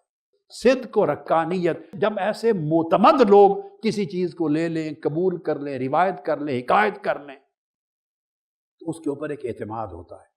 دینی علم کی جو روایت ہے اس کا بہت سا حصہ اس اعتماد کے ساتھ چلتا ہے۔ یہ علامہ ابن تیمیہ نے کہا، اور اس نے کہا کہ یہ بندے کے محبت کا کمال ہوتا ہے کہ وہ کچھ اور نہ چاہے سوائے اس کے جو اس کا محبوب چاہے، کسی اور شے سے راضی نہ ہو سوائے اس کے اللہ جس سے راضی ہے۔ اب ایک اور حوالہ علامہ ابن القیم کا، ابن القیم وہ مدارج السالکین میں بیان کرتے ہیں، اسی قول کو نقل کرتے ہیں، کیونکہ مختلف ذوق کے، مختلف طبیعتوں کے، الگ الگ مشربوں کے علماء نے بالاجماع کثرت سے نقل کیا ہے، جس سے اس کی صحت پر اعتماد بنتا ہے۔ تو علامہ ابن القیم نے مکان ابی یزید انہ قال قیل لی ما ترید، مجھے کہا گیا با یزید کیا چاہتے ہو؟ وقلت ارید ان لا ارید، میں چاہتا ہوں کہ کچھ بھی نہ چاہوں، میں چاہتا ہوں کہ کچھ بھی نہ چاہوں، میری چاہت تیری چاہت میں فنا ہو جائے۔ اب جب یہ آپ نے سن لیا تو یہاں پر حضرت سری سقطی کی بات سناتا ہوں۔ ایک شخص حضرت سری سقطی کی بارگاہ میں بغداد میں حاضر ہوا اور اس نے پوچھا کہ کوئی ایسی شے بتائیے جو اللہ کے قریب ترین ہو، بہت قریب ہو اللہ کے، اور اس عمل کو یا شے کو اپنانے سے بندہ بھی اللہ کے قریب ہو جائے، اللہ کا قرب نصیب، کوئی ایسی چیز بتائیے۔ حضرت سری سقطی رضی اللہ تعالیٰ عنہ یہ بات سن کے رو پڑے اور پوچھنے لگے، اس سے پوچھنے لگے کہ تمہارے جیسا شخص بھی اس اللہ کے قرب کے مسئلے کا سوال کر رہا ہے مجھ سے، اعلیٰ مرتبہ کا شخص ہوگا، اس مقام پر ہو کر بھی ابھی پوچھتے ہو کہ کون سی چیز ہے جو اللہ کے قریب کر دے؟ پھر آپ نے جواب دیا، فرمایا ان افضل ما یتقرب به العبد الى اللہ ان یطلع اللہ علی قلبک وانت لا ترید من الدارین غیرہ۔ آپ نے فرمایا کہ اگر سننا ہے تو پھر دیکھ لو کہ عمل یہ ہے کہ اللہ تیرے دل کی طرف دیکھے، اللہ اپنی نگاہ ڈالے تمہارے دل پر، اور جب بھی نگاہ ڈالے اسے سوائے اپنے تمہارے دل میں کچھ اور نظر نہ آئے۔ جب تمہارا دل اللہ کے لیے اتنا خالی ہو جائے کہ اللہ کے سوا کچھ بھی اس کی نگاہ میں نہ نظر آئے تو سمجھے اللہ تمہیں اپنے قریب کر لے۔ پھر اللہ جب بندے کی یہ کیفیت دیکھتا ہے تو اللہ بندے کو محبوب بنا لیتا ہے، جیسے قرآن مجید میں فرمایا قل ان کنتم تحبون اللہ فاتبعونی یحببکم اللہ، اگر اللہ سے محبت کرنی ہے تو میری اتباع کرو، آقا علیہ السلام کی سچی پیروی کرو ظاہر و باطن میں، تو اس کے نتیجے میں اللہ تمہیں اپنا محبوب بنا لے گا، اللہ محبوب بنا لیتا۔ حضرت سری سقطی ہی بیان کرتے ہیں کہ میں گھر کی خدمت کے لیے ایک باندی کو خرید کے لے آیا، باندی کو، اس کو کمرہ دیا، وہ دیر تک کمرے میں رہتی۔ میں نے کبھی خیال نہیں کیا کہ وہ راتوں رات سارا وقت کمرے میں کرتی کیا ہے، اپنے امور چھپاتی تھی۔ اس میں ایک محراب تھا، اچانک میں نے دیکھا کہ وہ اس محراب میں کھڑی ہو کے عبادت کرتی، کبھی رکوع میں ہوتی، کبھی سجود میں ہوتی، کبھی مراقب ہو کے گریہ وزاری کرتی، تو اس میں نماز پڑھتی تھی۔ میں نے دیکھا، جب بھی دیکھا نماز پڑھتے، مناجات کرتے، اللہ کو پکارتے، اللہ سے باتیں کرتے دیکھا۔ ایک دن میں نے کان لگا کے سنا کہ اللہ سے بات کیا کرتی ہے یہ باندھی، فَسَمِعْتُهَا تَقُولُ بِحُبِّكَ لِي إِلَّا فَعَلْتَ كَذَا وَكَذَا۔ کام ہو جاتا۔ اب میں اگلی بات بتانا چاہتا ہوں، جب اللہ اس بندے کو عشق اور محبت کے مرحلے طے کرواتا کرواتا کرواتا اپنا محبوب بنا لیتا ہے، اپنا محبوب بنا لیتا، تو اس کے امور اپنے ذمے کر لیتا۔ اب اپنا وقت تو وہ عشق الہی میں صرف کر دیتی تھی، تو گھر کی خدمت کا وقت تو بچتا ہی نہیں تھا، گھر کی خدمت کا وقت تو بچتا ہی نہیں تھا، مگر کام خود بخود ہو جاتے تھے، کام خود بخود ہو جاتے تھے۔ اس لیے تعجب ہوا، یہ کرتی کیا ہے؟ سنا تو یہ عرض کر رہی تھی، بِحُبِّكَ لِي إِلَّا فَعَلْتَ كَذَا، اے رب تجھے جو مجھ سے محبت ہے، باندی عرض کری، اے مولا تجھے جو مجھ سے محبت ہے اس کے صدقے یہ میرے سارے کام کروا دے۔ پھر جب مقام محبوبیت کا آتا ہے تو بندہ اللہ سے لاڈ کرتا ہے، اللہ بھی بندے سے پیار کرتا ہے، انہونیاں ہوتی ہیں، اس کا تصور بھی نہیں کر سکتے۔ وہ کہتی، مولا جو تجھے مجھ سے محبت ہے اس کے صدقے یہ سارے کام کر دے، تاکہ میں تجھ سے باتیں کرتی رہوں، تیرے آگے جھکتی رہوں، تیرے ساتھ آگے بیٹھ کے روتی رہوں، بس کام ہو جاتے۔ حضرت سری سقطی فرماتے ہیں، میں آگے بڑھا اور میں نے اس کو آواز دے کر کہا، بچی کو، کہ لا تقولی ہاکذا، ایسے نہ کہو، لیکن قولی بحبی ایاک، یہ نہ کہو کہ تجھے جو مجھ سے محبت ہے، اللہ کو یوں نہیں کہتے، کہو باری تعالیٰ مجھے جو تجھ سے محبت ہے اس کے صدقے میرے کام کر دو، اپنی محبت کی بات کرو۔ تو حضرت سری سقطی کہتے ہیں، اس نے میری طرف دیکھا، اس نے کہا، قالت یا سیدی، ہے میرے مولک، لولا حبہ ایایا ما اقعدک واقامنی، میں جو کہتی ہوں سچ کہتی ہوں، اگر اس کی محبت مجھ سے نہ ہوتی، مولا کی محبت مجھ سے نہ ہوتی، تو رات کے اندھیرے میں مجھے اپنے سامنے کھڑے نہ کرتا اور تمہیں بستر پہ سلائے نہ رکھتا۔ تم جو بستر پہ سوتے رہتے ہو، اس لیے اس نے اپنی محبت تمہارے ساتھ کی نہیں، اور مجھے جو بستر سے اٹھا کے سجدے میں رلاتا رہتا ہے، اس لیے مجھ سے محبت کرتا ہے۔ اللہ کی محبت پہلے ہوتی ہے، بندے کی محبت اس کے نتیجے میں شروع ہوتی ہے۔ اس کو امام ابن الملقن جو شارح بخاری ہیں، انہوں نے اپنی کتاب حدائق الاولیاء میں بیان کی۔ اسی طرح امام ابن الملقن نے حدائق الاولیاء میں لکھا ہے، اور شیخ احمد الرفاعی نے حالت اہل الحقیقت مع اللہ میں لکھا ہے، اور علامہ ابن جوزی نے صفت الصفوہ میں۔ تھوڑا واقعہ کا فرق ہے، وہ بیان کرتے ہیں امام رفاعی کہ اولیاء میں سے کسی ایک ولی اللہ شیخ نے اور باقی دو بزرگوں نے لکھا ہے کہ وہ حضرت ابراہیم الخواص تھے جو بیان کر رہے ہیں۔ انہوں نے ایک جوان کو دیکھا، ایک جوان عاشق، ایک عاشق الہی کعبے کا طواف کر رہا ہے، اور ایک جگہ کھڑا ہے، اس کی حالت ایسی ہے، بھوکا لگتا ہے، پیاسا لگتا ہے، کمزور لگتا ہے، نڈال لگتا ہے، بیمار لگتا ہے۔ تو میں نے جب اس کی حالت دیکھی، معلوم نہیں تھا کہ یہ عشق کا بیمار ہے، یہ اندازہ نہیں تھا کہ عشق کی آگ میں بھنا جا رہا ہے، جلا ہوا ہے، یہ نہیں معلوم تھا۔ میں نے سمجھا غریب ہے۔ میرے پاس 100 دینار تھے، تو میں وہ 100 دینار لے کے اس کی جیب میں ڈالنے کی کوشش کی، قریب ہوا، میں نے کہا یہ 100 دینار ہیں، اپنی کچھ ضروریات پوری کر لینا۔ تو وہ اس عاشق نے، اس نوجوان نے سر اٹھایا، کہا، یا شیخ ہذہ حالۃ لا ابیعھا بالجنۃ وما فیھا، وہی دار الجلال و معدن القرار فکیف ابیعھا بثمن بخس۔ نے کہا اے بزرگوں، یہ جس حالت میں آپ مجھے دیکھ رہے ہیں، اس مولا کے عشق اور اس کے تعلق کی یہ حالت، یہ تو اگر ساری جنت کی نعمتیں مجھے دے دے تو میں پوری جنت کے عوض یہ حالت بیچنے کو تیار نہیں۔ آپ کے 2 ٹکوں کے عوض کیسے بیچ دوں؟ آپ کے 2 ٹکوں کے عوض کیسے بیچ دوں؟ میں تو ساری جنت کو ملا کر بھی جو حالت مجھے اللہ نے عطا کر رکھی ہے تعلق میں، عشق میں، قربت میں وہ بیچنے کو تیار نہیں۔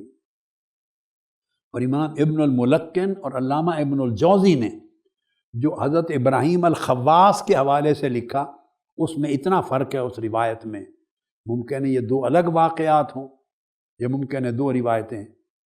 ابراہیم الخواص کہتے ہیں کہ میں نے طواف کے دوران کعبۃ اللہ کے مطاف میں ایک جوان عاشق دیکھا، اور وہ مقام ابراہیم کی ایک طرف وہ بیٹھا ہوا تھا مراقبے کی حالت میں، اور اس کی حالت بڑی عجیب تھی۔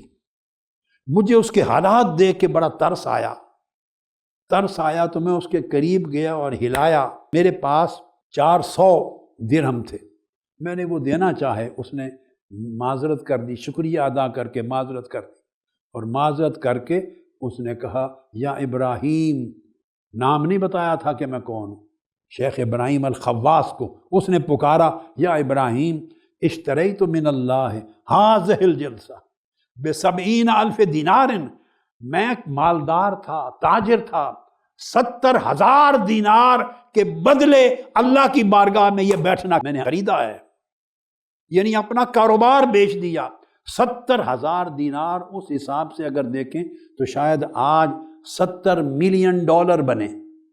یہ کوئی پختہ تخمینہ نہیں ہے، ایسا ہی سمجھا رہا ہوں آپ کو، یعنی دینار کئی ڈالرز کا ہوتا ہے، اللہ بہتر جانے۔ تو کہنے کا مقصد یہ تھا کہ درہم نہیں، 70,000 دینار کا مالک تھا، ملینز آف ڈالرز کا مالک تھا۔ جب اس کے عشق کی چنگاری مجھے بھڑکی اور آگ لگی عشق کی، میں نے 70,000 دینار اور سارا مال و دولت اس کی راہ میں قربان کر دیا، اور فقیری لی اور سب کچھ قربان کر کے اس کوشش میں لگا رہا کہ مولا تیری مجلس میں بیٹھنا نصیب ہو۔ تب سے میں اپنی عشق کی حالت میں اللہ کی مجلس میں بیٹھتا ہوں، اس کی قربت میں بیٹھتا ہوں، اس سے کلام کرتا ہوں، اس سے مناجات کرتا ہوں، وہ مجھ سے باتیں کرتا ہے۔ میں نے یہ جلسہ یعنی اس کی مجلس میں بیٹھنا 70,000 دینار اللہ کی راہ میں لگا کے خریدا ہے۔ آپ چند درہموں میں مجھ سے واپس لینا چاہتے ہیں؟ جب بندے کو یہ حالت نصیب ہوتی ہے، بندے کو یہ حالت، تو دنیا و ما فیہا کی نعمتیں اس کی نگاہ میں بیکار ہو جاتی۔ پھر اللہ رب العزت اس کو بے نیاز کر دیتا ہے، اس کی سارے امور اپنے ذمے کر لیتا ہے، اس کی نگرانی کرتا ہے، اسے کسی کا محتاج نہیں رہنے دیتا، بے نیاز کر دیتا ہے، بے خوف کر دیتا ہے پوری دنیا سے۔ حضرت مالک بن دینار بیان کرتے ہیں کہ میں حج کرنے کے لیے نکلا، راستے میں نے ایک عاشق جوان دیکھا۔ میرے جوان بیٹو، میں یہ نہیں چاہتا اور نہیں کہتا اور نہ توقع کرتا ہوں غیر حقیقت پسندانہ کہ ایسے بن جاؤ، نہیں، میں یہ کہتا ہوں جو کچھ کہہ رہا ہوں اس کو سمجھ لو، اور اس میں سے جو کچھ لے سکتے ہو، جتنا لے سکتے ہو، اپنے من میں اتار لو اور اپنے اندر کے حالات کو بدلنا شروع کر دو۔ میری بیٹیاں کدھر ہیں؟ میری بیٹی ہو، میرے بیٹو، جوان ہاتھ کھڑا کریں پہلے مردوں کے اعتکاف میں، نوجوان بیٹے ہاتھ کھڑا کریں۔ بیٹے سچ بتائیں کہ دنیا، مادیت، مال و دولت، حالات ہمیں بہت دور نہیں لے گئے؟ بولیے، ہاتھ کھڑے رکھیں، بہت دور نہیں لے گئے؟ ان حالات نے ہمیں اللہ کا بیگانہ نہیں کر دیا؟ نہ وہ لذتیں رہی، نہ وہ حلاوتیں رہی، نہ وہ عبادتیں رہی، نہ وہ طاعتیں رہی، نہ اللہ سے وہ تعلق رہے، نہ مناجات رہی۔ ہم غیر سے بن گئے ہیں، جیسے کسی نے پیدا کر دیا، ہم آ گئے، ہماری غرض و غایت بھئی یہی دنیا ہے، پڑھنا، پڑھانا، مال کمانا، گھر بنانا، گاڑی لینا، امیر بننا، یہ ہونا، فلاں سے لڑنا، فلاں سے کرنا، حرام کھانا، اس کا حق چھیننا۔ ہماری یہ زندگی حیوانوں کی طرح کی زندگی ہو گئی ہے، شکل انسانوں کی ہے، مگر درندوں اور حیوانوں کے اور ہمارے اخلاق میں کتنا فرق رہ گیا ہے سوائے شعور اور عقل کے۔ ہم اللہ سے بیگانے ہو گئے، اللہ سے بیگانے ہو گئے۔ کیا ہم حرارت و تپش اس کے عشق کی محسوس کرتے ہیں؟ کیا بے چینی محسوس کرتے ہیں کہ اس مولا سے دور ہیں؟ کیا یہ خیال آتا ہے کہ ہم سے وہ ناراض ہوگا؟ ہم اس حال میں اس کے سامنے چہرہ کیا دکھائیں گے؟ کیسے ملیں گے جب ملاقات کا وقت آئے گا؟ اگر اس نے فرشتوں سے کہہ دیا دور کر دو، یہ مجھے پہچانتا نہیں تھا زندگی میں، یہ میرے ساتھ تعلق نہیں رکھتا تھا، اس نے مجھے بلا دیا تھا، آج ہم اس کو بلا دیتے ہیں۔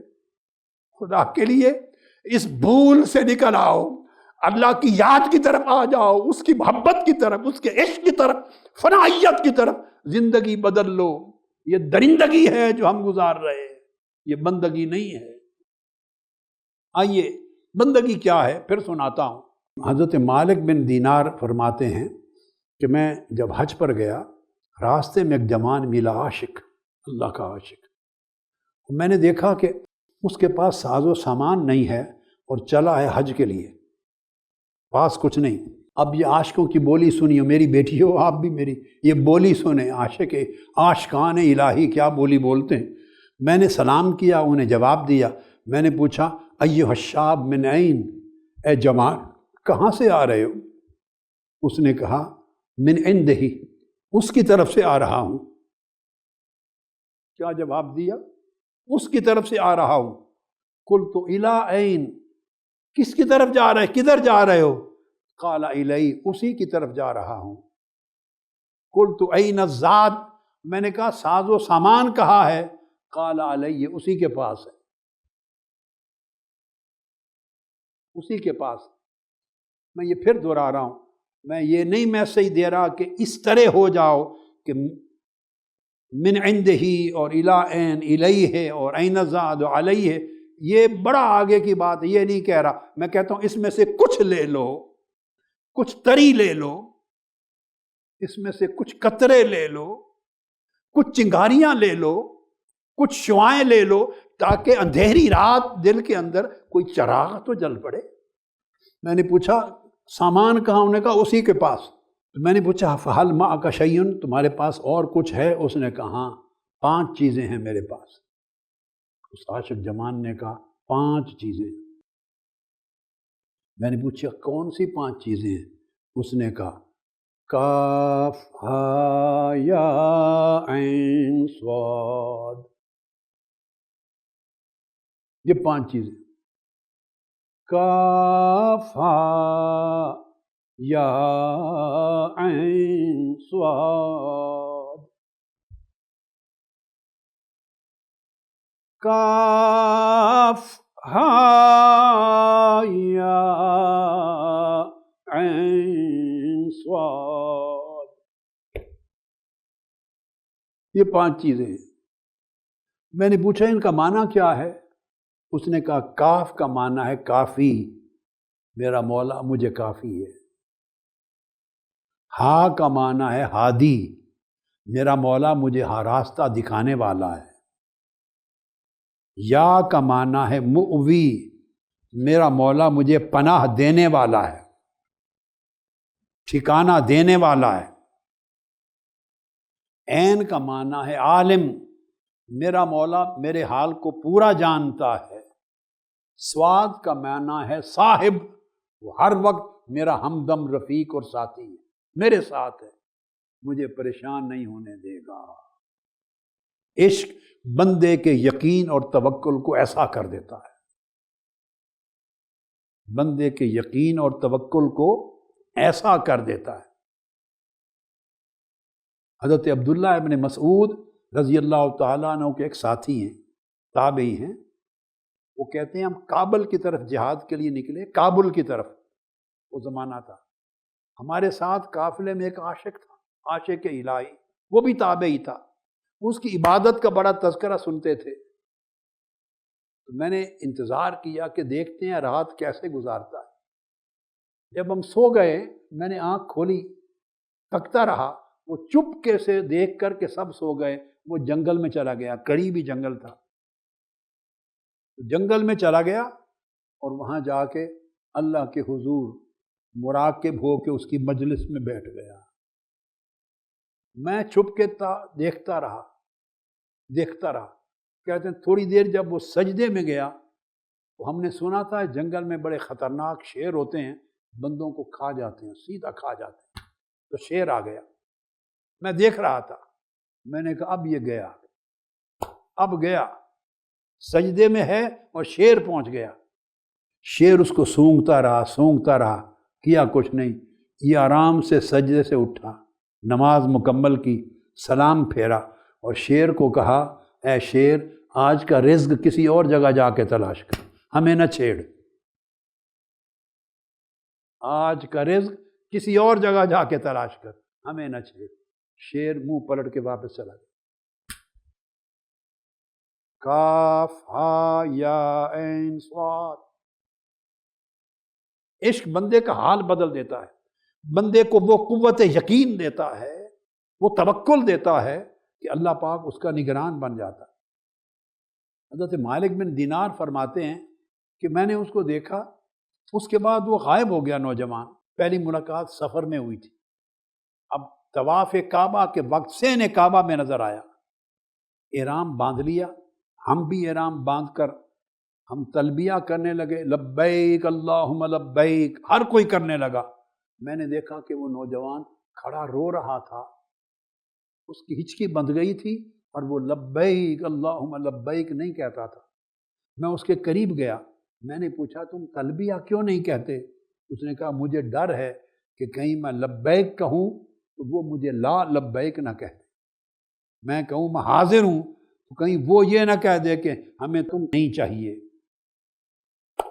نہ تیری لبیک قبول ہے نہ تیری صادق، نہ تیرا کلام سنتا ہوں نہ تجھے اپنے حضور دیکھنا چاہتا ہوں، نہ تیری طرف التفات کرتا ہوں، تو میں اس ڈر سے لبیک نہیں کہہ رہا۔ اللہ اکبر۔ کہتے ہیں پھر میری نظر سے غائب ہو گیا۔ تیسری بار وہ مینا میں نظر آیا، مینا میں سب لوگ قربانیاں دے رہے تھے، قربانیاں، اس کو دیکھا وہ ایک طرف بیٹھا کہہ رہا تھا اللہم ان الناس ذبحوا وتقربوا الیک ولیس لی شیء اتقرب بہ الیک سوا نفسی فتقبلھا منی۔ اے مالک، لوگ اپنے اپنے جانور لے کے آئے ہیں، قربانیاں لے کے آئے ہیں، وہ تیرے حضور اپنے جانوروں کی قربانیاں پیش کر رہے ہیں، اور میرے مولا میرے پاس اور کچھ نہیں، میں اپنی جان کی قربانی پیش کرنا چاہتا ہوں، قبول فرمانا۔ جب اس نے یہ کلمات کہے ثم شاہق شہقۃ فخر میتا، بس اتنا الفاظ زبان سے نکلنے کی دیر تھی، اس کی چیخ نکلی اور عاشق کی روح پرواز کر گئی، عاشق کی روح پرواز کر گئی۔ ہم دوڑ کے اس کے قریب گئے، جب اس کے قریب پہنچے تو آواز آئی عالم غیب سے، ھذا حبیب اللہ ھذا قتیل اللہ قتل بسیف اللہ، یہ خدا کا عاشق تھا، یہ خدا کا محبوب تھا، یہ خدا کا محبوب تھا اور یہ خدا کا محب تھا، اور اللہ کے عشق کی تلوار سے شہید ہو گیا۔ پھر ہم نے مینا میں اس کی تدفین کی، جنازہ پڑھا، تدفین کی۔ تدفین کے بعد فرماتے ہیں حضرت مالک بن دینار، میں نے اس کو خواب میں دیکھا اور میں نے پوچھا ما فعل بک، تمہارے ساتھ کیا ہوا؟ اس نے جواب دیا کما فعل بشہداء بدر قتلوا بسیف الکفار وانا قتلت بمحبت الجبار۔ اللہ پاک نے مجھے اصحاب بدر کی صف میں شامل کر دیا، اور اس لیے کہ وہ کافروں کی تلوار سے شہید ہوئے تھے، میں رب کے عشق کی تلوار سے شہید ہوا۔ تو عشق کے احوال بڑے جدا ہوتے ہیں، بڑے جدا ہوتے ہیں، اور جب یہ احوال عشق کے نصیب ہوتے ہیں تو اللہ کے ساتھ معاملات بندے کے بڑے جدا ہو جاتے ہیں۔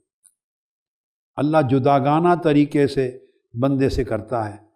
آج کی گفتگو کی میں اینڈ کر رہا ہوں ایک بڑے دلچسپ واقعہ پر، بڑا ایمان افروز، بڑا ذوق انگیز، جس کو مولانا روم نے اپنی مثنوی میں بیان کیا ہے، اور سوائے مثنوی مولانا روم کے کسی اور جگہ تو اس کا تذکرہ مجھے نہیں ملا، مگر مولانا روم خود بہت بڑی اتھارٹی ہے، مثنوی میں بیان کیا ہے. بتا رہا ہوں کہ جب بندہ اللہ کا عاشق ہو جاتا ہے اور سب کچھ اللہ کے لیے قربان کر دیتا ہے اور پھر وہ دیوانگی پر پہنچتا ہے تو اس کی دیوانگی بھی اللہ کے ہاں فرزانگی ہوتی ہے. پھر وہ کیا لفظ بولتا ہے، کیا کلمات بولتا ہے، کس طرح اللہ کو پکارتا ہے، کیسے باتیں کرتا ہے، پھر سب معاف ہو جاتی ہیں. کیونکہ تعلق جب عشق کا استوار ہوتا ہے تو پھر اللہ پاک اس کی باتوں کو سنتا ہے، جیسی بھی بولے، کلمات کو سنتا ہے، جیسے بھی ادا کرے. اس کی دیوانگی کو اللہ پاک فرزانگی کے معنی میں لیتا ہے. مولانا روم بیان کرتے ہیں کہ موسیٰ علیہ السلام کے زمانے میں ایک چرواہا تھا، اس کے پاس بکریوں کا ریوڑ تھا، چرواہا، اور عاشق الہی تھا. اور اتنا عاشق تھا، مولانا روم لکھتے ہیں کہ اس کا دل اللہ کے عشق سے مجروح ہو گیا تھا، زخمی تھا. حضرت موسیٰ علیہ السلام اس کے قریب سے گزرے اور بڑے عجیب حال میں وہ باتیں کر رہا تھا، یہ مناجات تھی، باتیں کر رہا تھا. آپ رک کے سننے لگے. عشق کی اور دیوانگی کی زبان میں وہ یہ بولے جا رہا تھا، چرواہا، عاشق، دیوانہ بولتا تھا، اے میرے رب کریم، اے میرے محبوب، اے میرے معبود، بتا تو کہاں رہتا ہے. اب مثنوی شریف میں یہ آیا ہے، تو کہاں رہتا ہے اے میرے مولا، تو مجھے اپنے ملنے کا پتہ بتا دے، اپنا نشان بتا دے، تاکہ میں ہر روز شام کو آ کے تیری نوکری کیا کروں. مجھے اپنے گھر کا پتہ بتا دے تاکہ تیرے لیے اچھی سے اچھی گدلی سی کے دیا کروں. مجھے اپنے گھر کا پتہ بتا دے تاکہ روز آ کے تیرے بالوں میں کنگھی کیا کروں. یہ عاشق دیوانہ، اسے کوئی معرفت نہیں ہے کہ اللہ پاک ان چیزوں سے پاک ہے، وہ منزہ ہے، عاشق ہے، دیوانہ ہے. معرفت نہیں ملی، عشق ملا ہے، عشق میں ڈوبا ہے. کر رہا میں آ کے تیری کنگھی کیا کروں، اور اگر تو بیمار ہو جائے تو تیری خدمت کیا کروں، تیری دیکھ بھال کروں. اگر تو مل جائے تو صبح و شام اپنی بکریوں کا دودھ تیرے گھر لایا کروں پلانے کے لیے، اپنی بکریوں کا دودھ، اس کا گھی اور مکھن بنا کے تجھے پہنچا آیا کروں، تیرے ہاتھوں کو چوما کروں، تیرے پاؤں کو دبایا کروں، آ کر تمہیں تیری پاؤں کو دبایا کروں، تیری خواب گاہ کو، بستر کو صاف کر دیا کروں، تمہارے لیے بستر لگاؤں. اے میرے محبوب، میں تجھ پر قربان، میری ساری بکریاں قربان. یہ اس کے کلمات. ان لفظوں میں وہ دیوانہ اللہ کو پکار رہا تھا. موسیٰ علیہ السلام نے سنا، سن کے اس کو کہا کہ اے بندے، اللہ پاک ان سب چیزوں سے منزہ ہے، پاک ہے. نہ اس کا گھر ہے، نہ اس کا بستر ہے، نہ وہ گھی مکھن کو اس کو چاہیے، نہ بکریاں چاہیے، نہ دودھ چاہیے، نہ پاؤں ہیں، نہ ہاتھ ہیں کہ تو دبائے. یہ سب گستاخی کے کلمات ہیں، یہ اللہ کی شان نہیں ہے. تو توبہ کر. جب موسیٰ علیہ السلام نے اسے توحید کا یہ تصور دیا اور سمجھایا کہ توبہ کر، تو مولانا روم لکھتے ہیں کہ اس کی چیخ نکلی، چیخ نکلی، آہ نکلی، تڑپا اور چیخ کے جنگل کی طرف بھاگ گیا، جنگل کی طرف بھاگ گیا. وہ کہتے ہیں گفت اے موسیٰ دہانم دوختی وز پشیمانی تو جانم سوختی. اے موسیٰ، تو نے یہ بات بتا کر کہ میرا رب ایسا نہیں ہے، تو نے میرا منہ سی دیا ہے اور شرمندگی سے میری جان سوختہ ہو گئی، جل کر راکھ ہو گئی ہے کہ میں کیا کہتا رہا ہوں اپنے مولا کو. میں اس کی شان کے خلاف باتیں کرتا رہا ہوں، میں بے ادبی کی باتیں کرتا رہا ہوں. اس کی شرح میں دو معنی آتے ہیں. ایک تو یہ کہ اس بے ادبی کی وجہ سے شرمندہ ہو کر کہ گستاخانہ کلمات کہتا رہا ہوں، اس نے کہا کہ میری جان جل گئی.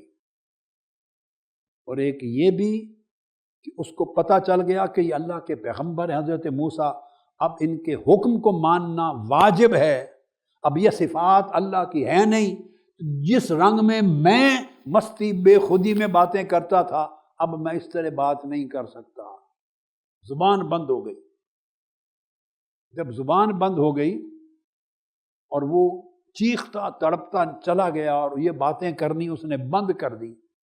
یہاں پر مولانا روم بیان کرتے ہیں آگے، وحی آمد سوئے موسیٰ از خدا، بندے مارا چرا کر دی جدا. اور بعض نسخوں میں آیا ہے بندہ مارا ذمہ کر دی جدا۔ پھر وہی آئی موسیٰ علیہ السلام کے پاس، اس وحی میں فرمایا گیا اے موسیٰ تو نے ہمارا بندہ ہم سے جدا کر دیا۔ وہ عاشق تھا، سوختہ جاں تھا، دیوانہ مستانہ تھا، اسے فرزانگی نہیں تھی، عقل نہیں تھی، معرفت نہیں تھی، شعور نہیں تھا، مگر عشق میں مرا ہوا تھا۔ وہ اپنے لہجے اور اپنی سمجھ میں میرے ساتھ عشق کی باتیں کرتا تھا۔ تو نے اس کو مسئلہ بتا دیا، میری شان بتا دی، اس کی جان جل کے راکھ ہو گئی، بھاگ گیا۔ اب وہ مجھ سے وہ باتیں بھی نہیں کرتا جو ہر روز کرتا تھا۔ گویا تعلق کا انقطاع ہو گیا، اب وہ مناجات چلی نہیں۔ اس کو اس کیفیت میں، پشیمانی کی کیفیت میں، اب وہ سلسلہ مناجات ختم ہو گیا۔ یہاں مقصود بات کا یہ ہے، آگے اللہ پاک کی اگلی وحی کا ذکر آیا۔ مولانا روم فرماتے ہیں موسیٰ علیہ السلام کو، تو برائے وصل کردن آمدی، نئے برائے فصل کردن آمدی۔ اے موسیٰ تو بندوں کو مجھ سے ملانے کے لیے آیا ہے، جوڑنے کے لیے آیا ہے، میرے بندوں کو مجھ سے جدا کرنے کے لیے تو نہیں آیا۔ یہاں ایک لطیف اشارہ ہے، وہ یہ کہ بندوں کو مجھ سے ملانے آیا ہے۔ مطلب یہ ہے کہ جو پیغمبر ہوتے ہیں، انبیاء، ان کی بعثت کا مقصود یہ ہوتا ہے کہ مخلوق کو خالق سے ملائیں، مخلوق کا خالق سے تعلق قائم کریں اور اس تعلق کو خوشگوار بنائیں۔ مخلوق اپنی حیثیت میں اتنی عرفہ اور اعلیٰ نہیں ہو سکتی کہ خالق سے جڑ سکے۔ اللہ کا نبی اور اللہ کا ولی وہ برزخ ہوتا ہے، برزخ خالق اور مخلوق کے درمیان۔ وہ تعلق مخلوق کا اللہ سے جوڑنے کے لیے آتا ہے، اللہ کی بارگاہ میں اس کے تعلق کو جوڑتا ہے۔ اور برزخ کی خوبی یہ ہے کہ اس کا واسطہ دونوں طرف ہوتا ہے، خالق کے ساتھ بھی اور مخلوق کے ساتھ بھی۔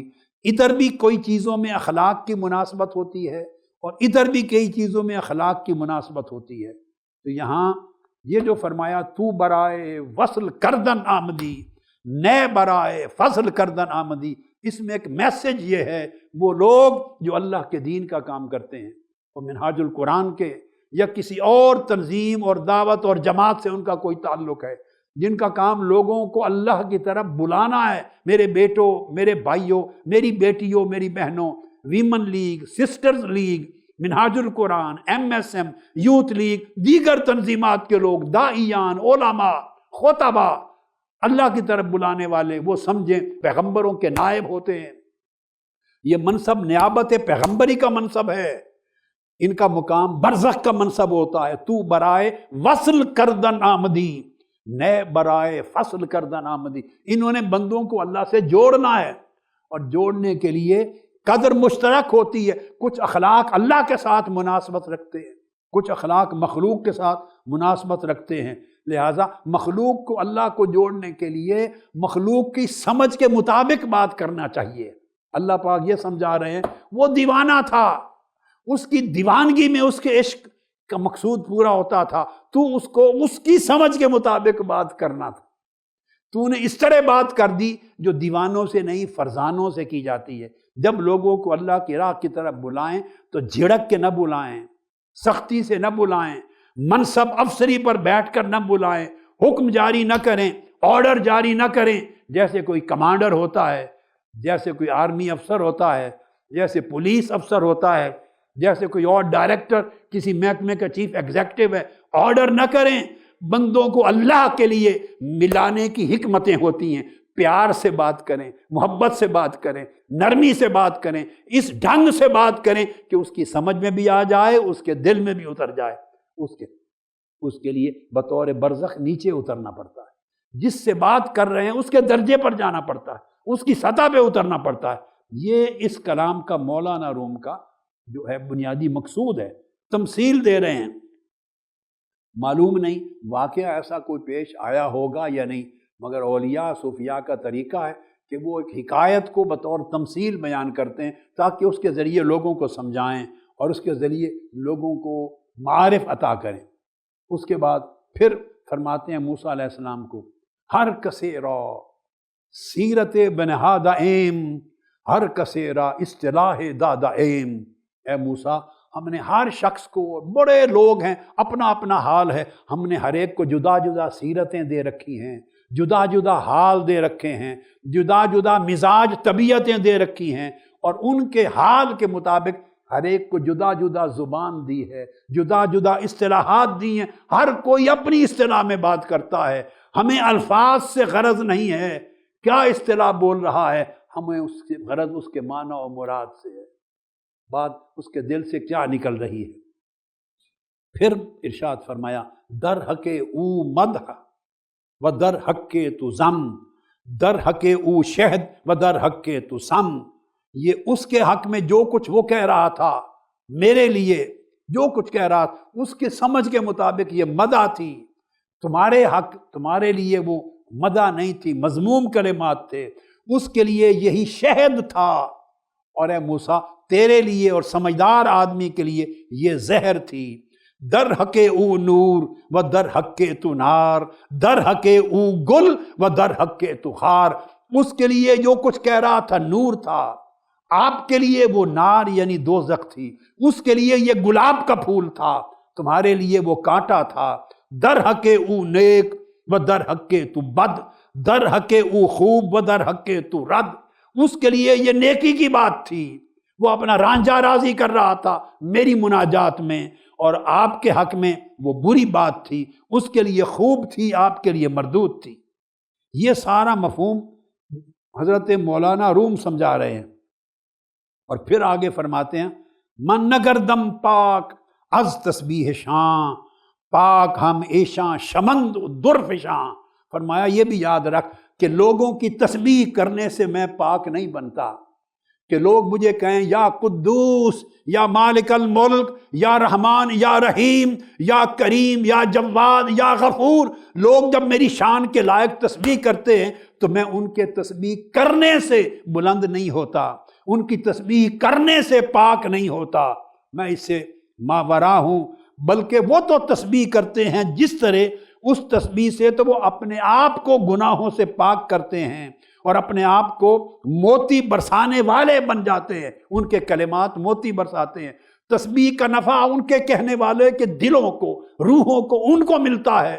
میں تو بے نیاز ہوں، میں تو دیکھتا ہوں آگے کہ کس طرح آگے لفظ بیان کیے، ما بروں را ننگرے مو قال را، ما دروں را بنگرے مو حال را، ہم کسی کی ظاہر داری کو نہیں دیکھتے، ہم کسی کی زبانی لسانی وضعداری کو نہیں دیکھتے، کسی کے الفاظ اور حروف کو نہیں دیکھتے، ہم تو اس کے باطن کی کیفیت کو دیکھتے ہیں، اس کے دل کے حال کو دیکھتے ہیں۔ بڑے بڑے لسان لوگ ہوں گے، بڑے بڑے خطاب لوگ ہوں گے، بڑی فصاحت و بلاغت والے ہوں گے، الفاظ کے دریا بہا دیں گے، میری شان میں ایسے کلمات کہیں گے تقدیس و تعمید کے دنیا دنگ رہ جائے گی، مگر ہمیں اس سے کم غرض ہے۔ ہم دیکھتے ہیں کہ اس کی عقیدت تام ہے یا نہیں، اس کا خلوص کامل ہے یا نہیں، اس کی محبت کامل ہے یا نہیں، اس کے ایک ایک حرف میں عشق کا مقام کامل ہے یا نہیں، ہم اس چیز کو دیکھتے ہیں۔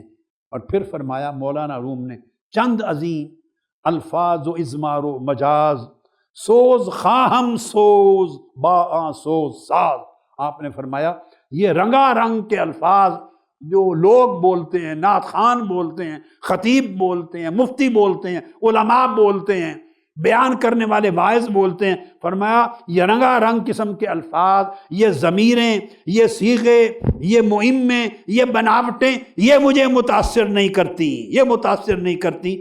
مجھے تو وہ چیز قبول ہے کہ ان الفاظ کے اندر سوز کتنا ہے، درد عشق کتنا ہے، محبت کی تڑپ کتنی ہے، اس لیے سوز بنو اور سوز کے ساتھ اپنے کلام کے ساز کی موافقت قائم کرو، عشق الہی کے ساتھ موافقت قائم کرو۔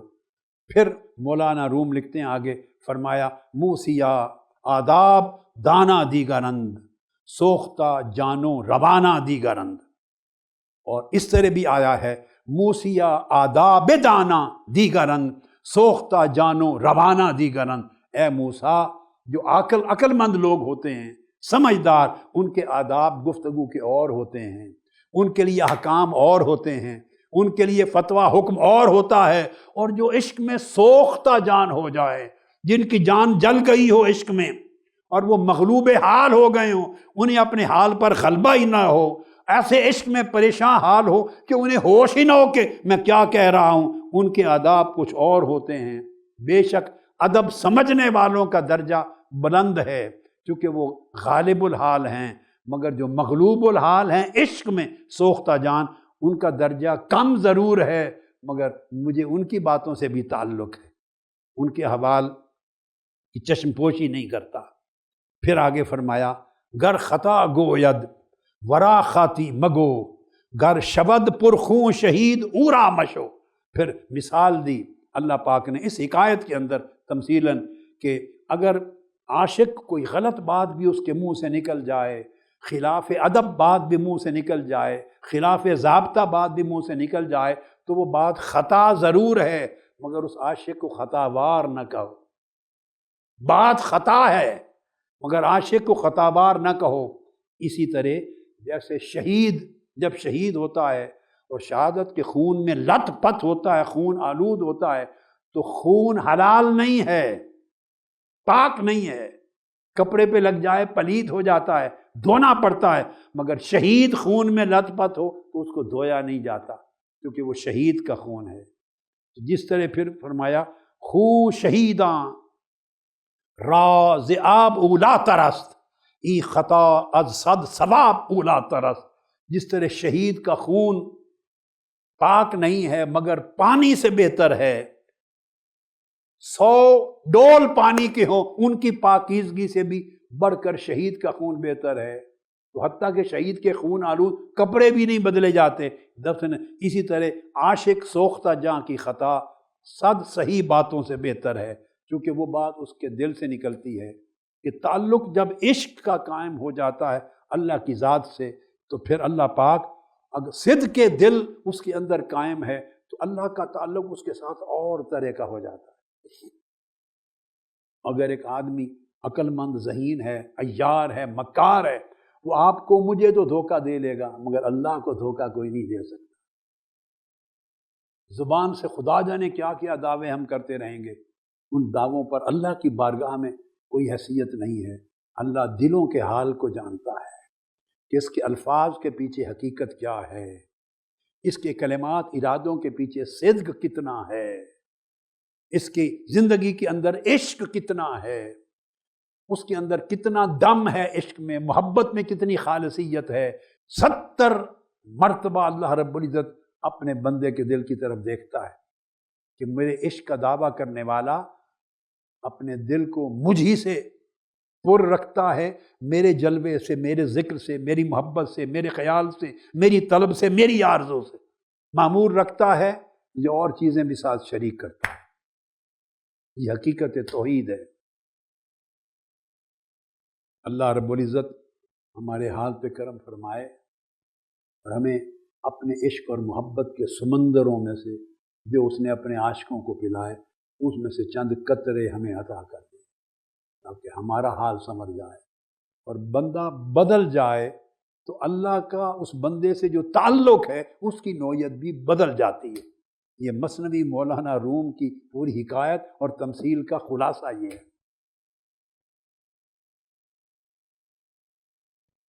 کسی کے ساتھ اللہ عدل کرتا ہے مگر کسی کے ساتھ اللہ فضل کرتا ہے۔ جیسا بندہ ہو، اس حدیث پاک میں صحیح بخاری مسلم میں حضور السلام نے فرمایا کہ اللہ رب العزت فرماتے ہیں کہ میں اپنے بندے کے ساتھ اس کے گمان کے مطابق ہوتا ہوں، جیسا گمان میری نسبت کرتا ہے اسی طرح میں اس کے ساتھ ہوتا ہوں۔ انا عند ظن عبدی بی، بخاری اور مسلم میں، بندہ جو گمان میرے بارے میں کرتا ہے میں اس کے گمان کے مطابق اس کے ساتھ ہوں۔ اور فرمایا ان اللہ لا ينظر الى صورکم ولکن ينظر الى قلوبکم، اللہ پاک تمہاری صورتوں کو، لا ينظر الى صورکم، تمہاری صورتوں کو ہم نہیں دیکھتا، وہ تمہارے دلوں کو اور دلوں کے اعمال و احوال کو۔ اللہ رب العزت ہمارے احوال کو بدلے اور عشق کی آگ میں ان کو پکائے تاکہ غلاظت، گندگی، میل کچیل جل جائے اور اس کے تعلق میں خالصیت نصیب ہو۔ والسلام علیکم ورحمۃ اللہ وبرکاتہ وما علینا الا البلاغ۔